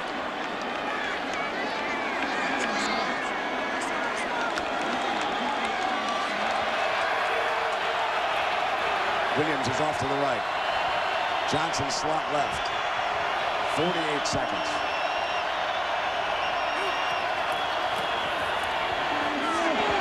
Threw behind Williams that time. And it's third down. I think Johnson and Major Applewhite were not on the same page that time. Applewhite thought he was going to run a hitch. Johnson thought it was a slant, and they were confused. Applewhite said, "My fault." Gives him a little signal right here. Three-step drop. Goes to throw it on the outside. In comes Bart, and they boy not on the same page at all. Bad play. Bad play. Third down and 10 now. And Williams out to the left, and Johnson is in the slot.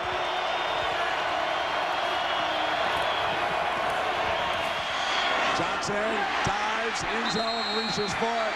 No signal, no touchdown. Down at the 1 with 39 seconds. That's a bad break for Texas. Vince Okru is not giving up. He has blitzed nearly every down of this drive. He's not sitting back. I'll jump off here when it's changed.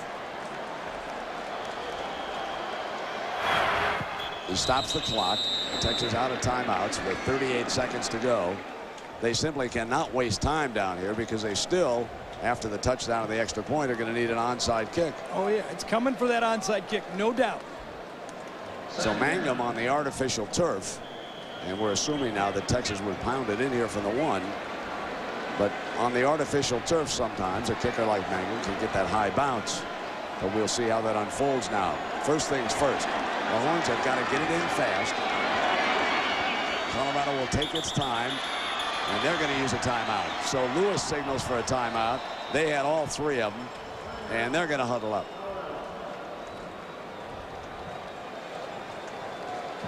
So the Dr. Pepper Big 12 Championship played for the first time in Texas Stadium in Irving, Texas.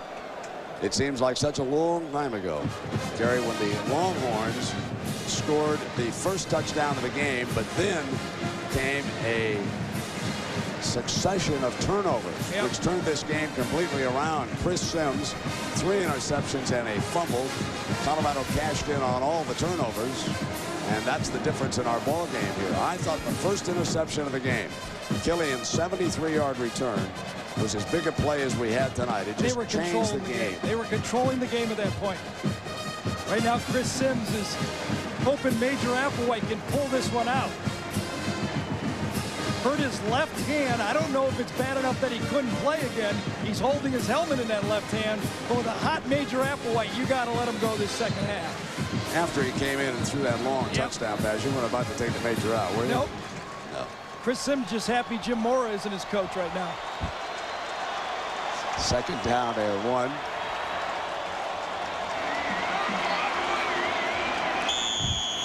And a sequence of substitutions from the defensive side of the field here. They empty out the backfield, indicating that they're going to either run Major or throw it on in. Major's going to be, he threw it incomplete. Major got it away as he was being sacked. That should be and Walruse was coming after him, and he was able to throw it away. Boy, oh boy. Didn't cross the line of scrimmage. Walruse had him wrapped up, and he just threw it, flicked it down. That could have easily been tall and grounding. Walruse comes up the corner. He's on block. You can see he's got him wrapped up, and that was intentional grounding. Then he got away with it. Well, this time they will not leave Applewhite naked. Robin and Tressel back there to protect him. fires end zone. Touchdown, Texas, as he goes back to Johnson. That's the second time that they've hooked up for scores in this game. 31 seconds to go, and Texas with a life.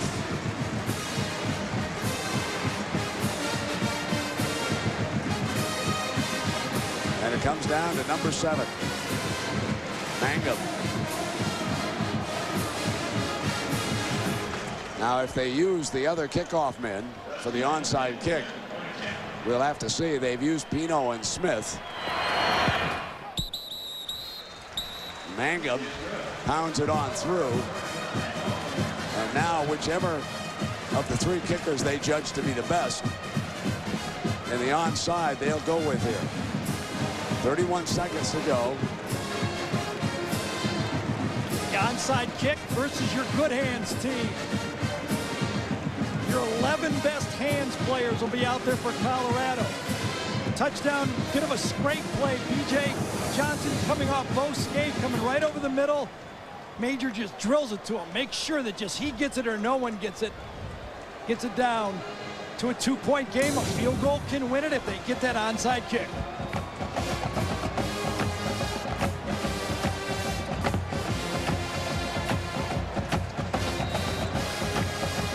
And it looks like they're going to go back to Pino.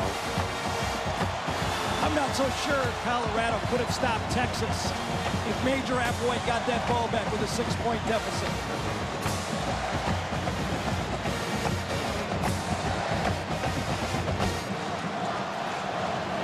So the ball is on the tee for number 42. And Drums right in the middle, number 33, the fullback. That tells you what kind of hands he's got. Right there.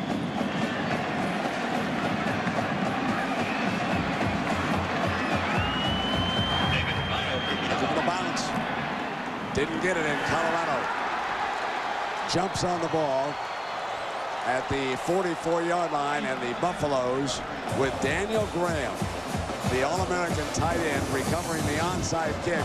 They will win the Dr. Pepper Big 12 championship. The celebration has started already over there on the far side. 31 seconds. They'll take a knee now. Pesavento will bring out the offense. And congratulations all around for a wonderful coaching job. Well, give it to the seniors, too. Give it to that offensive line. Bobby Pesavento. Those screen passes. 2 3rd and 8s. He picked it up. Daniel Graham blocking all day. Gerard, Rogers, Michael Lewis. What a senior class. Leftovers from Rick Neuheis will win the Big 12 championship.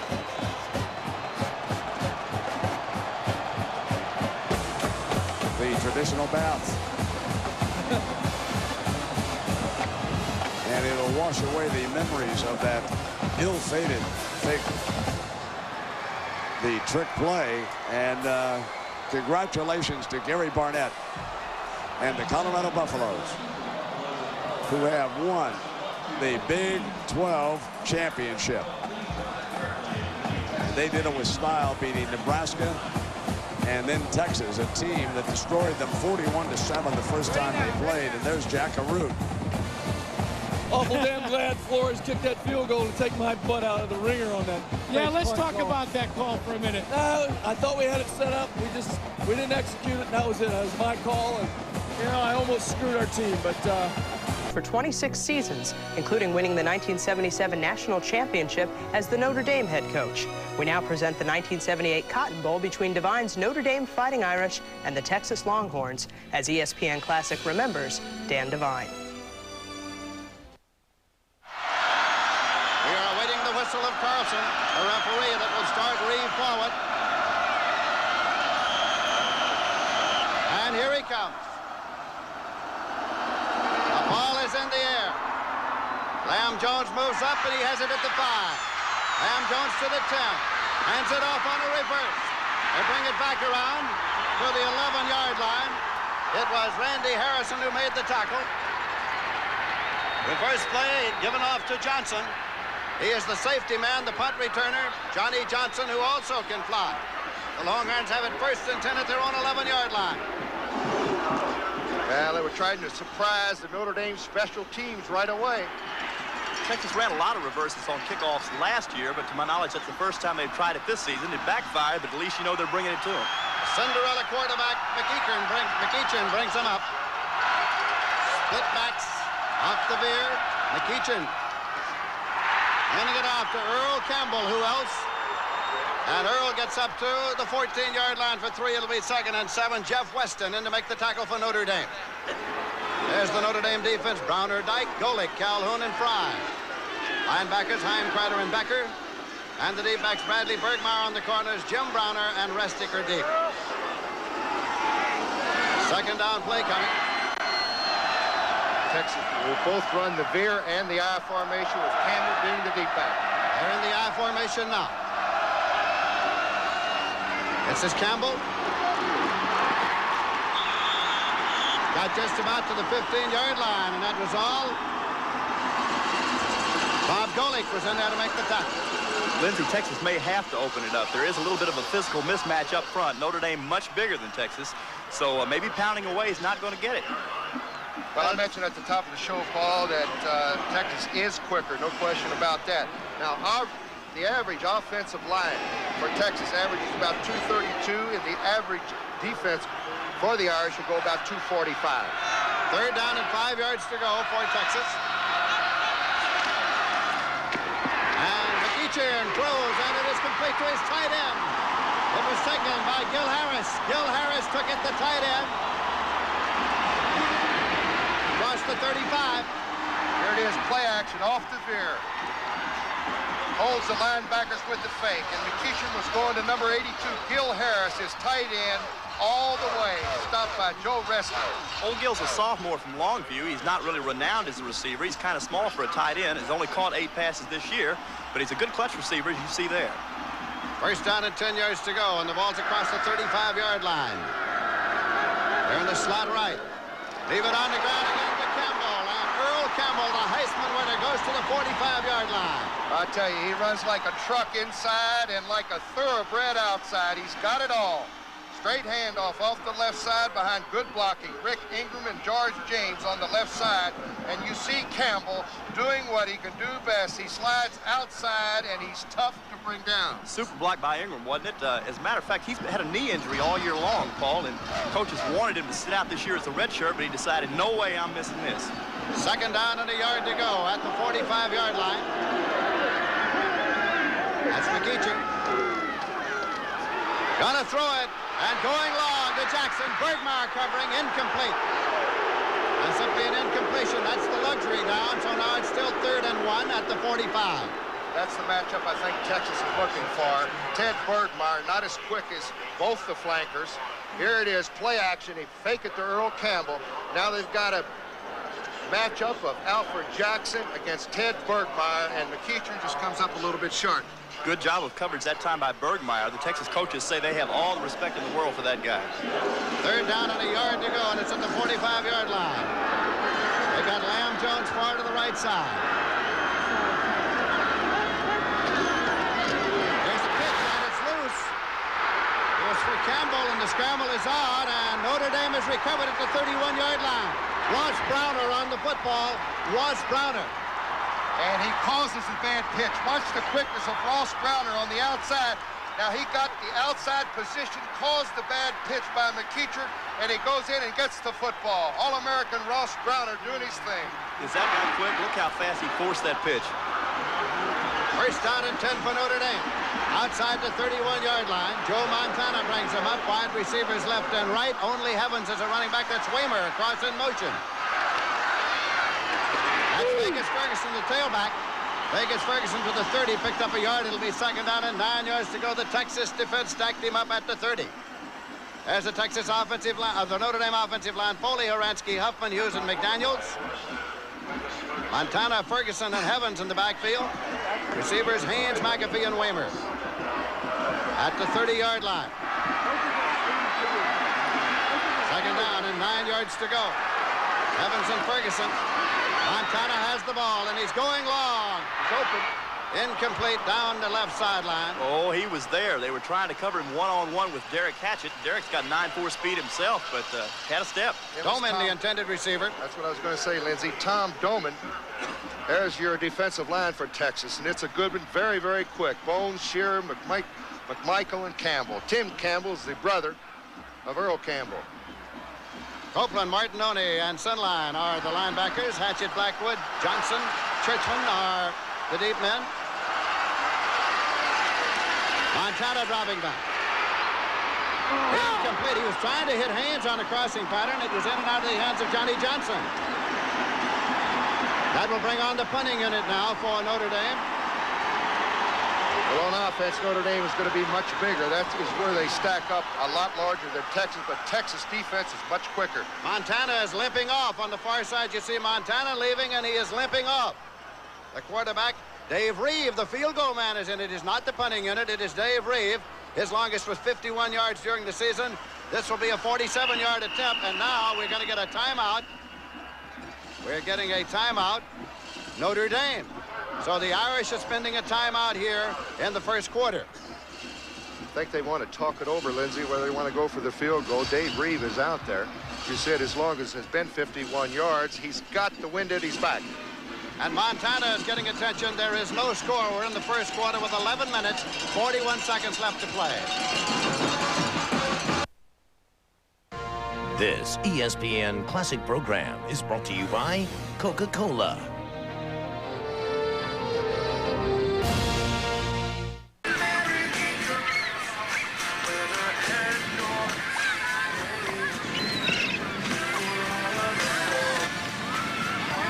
Hey, here's your Coke. Thanks. Who are those guys? County Crows? They came with the Coke. Hey, what's up? Cool. Buy specially marked packages of Coke this summer, and your favorite music comes with it. The music you love might be closer than you think.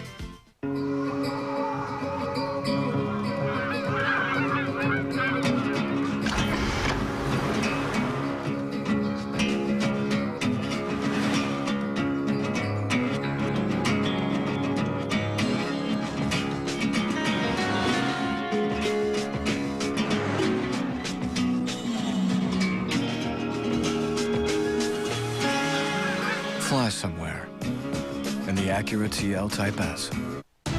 Every year, one show has you holding your breath all summer long. I killed him, Megan. You snapped. This year, it will be The Practice. The man was unarmed to talk to nobody. This Sunday, ABC presents the 2-hour season finale at a special time, 9/8 Central. You don't think this involves me? Not enough it doesn't. My son is faced with losing his mother. Get out!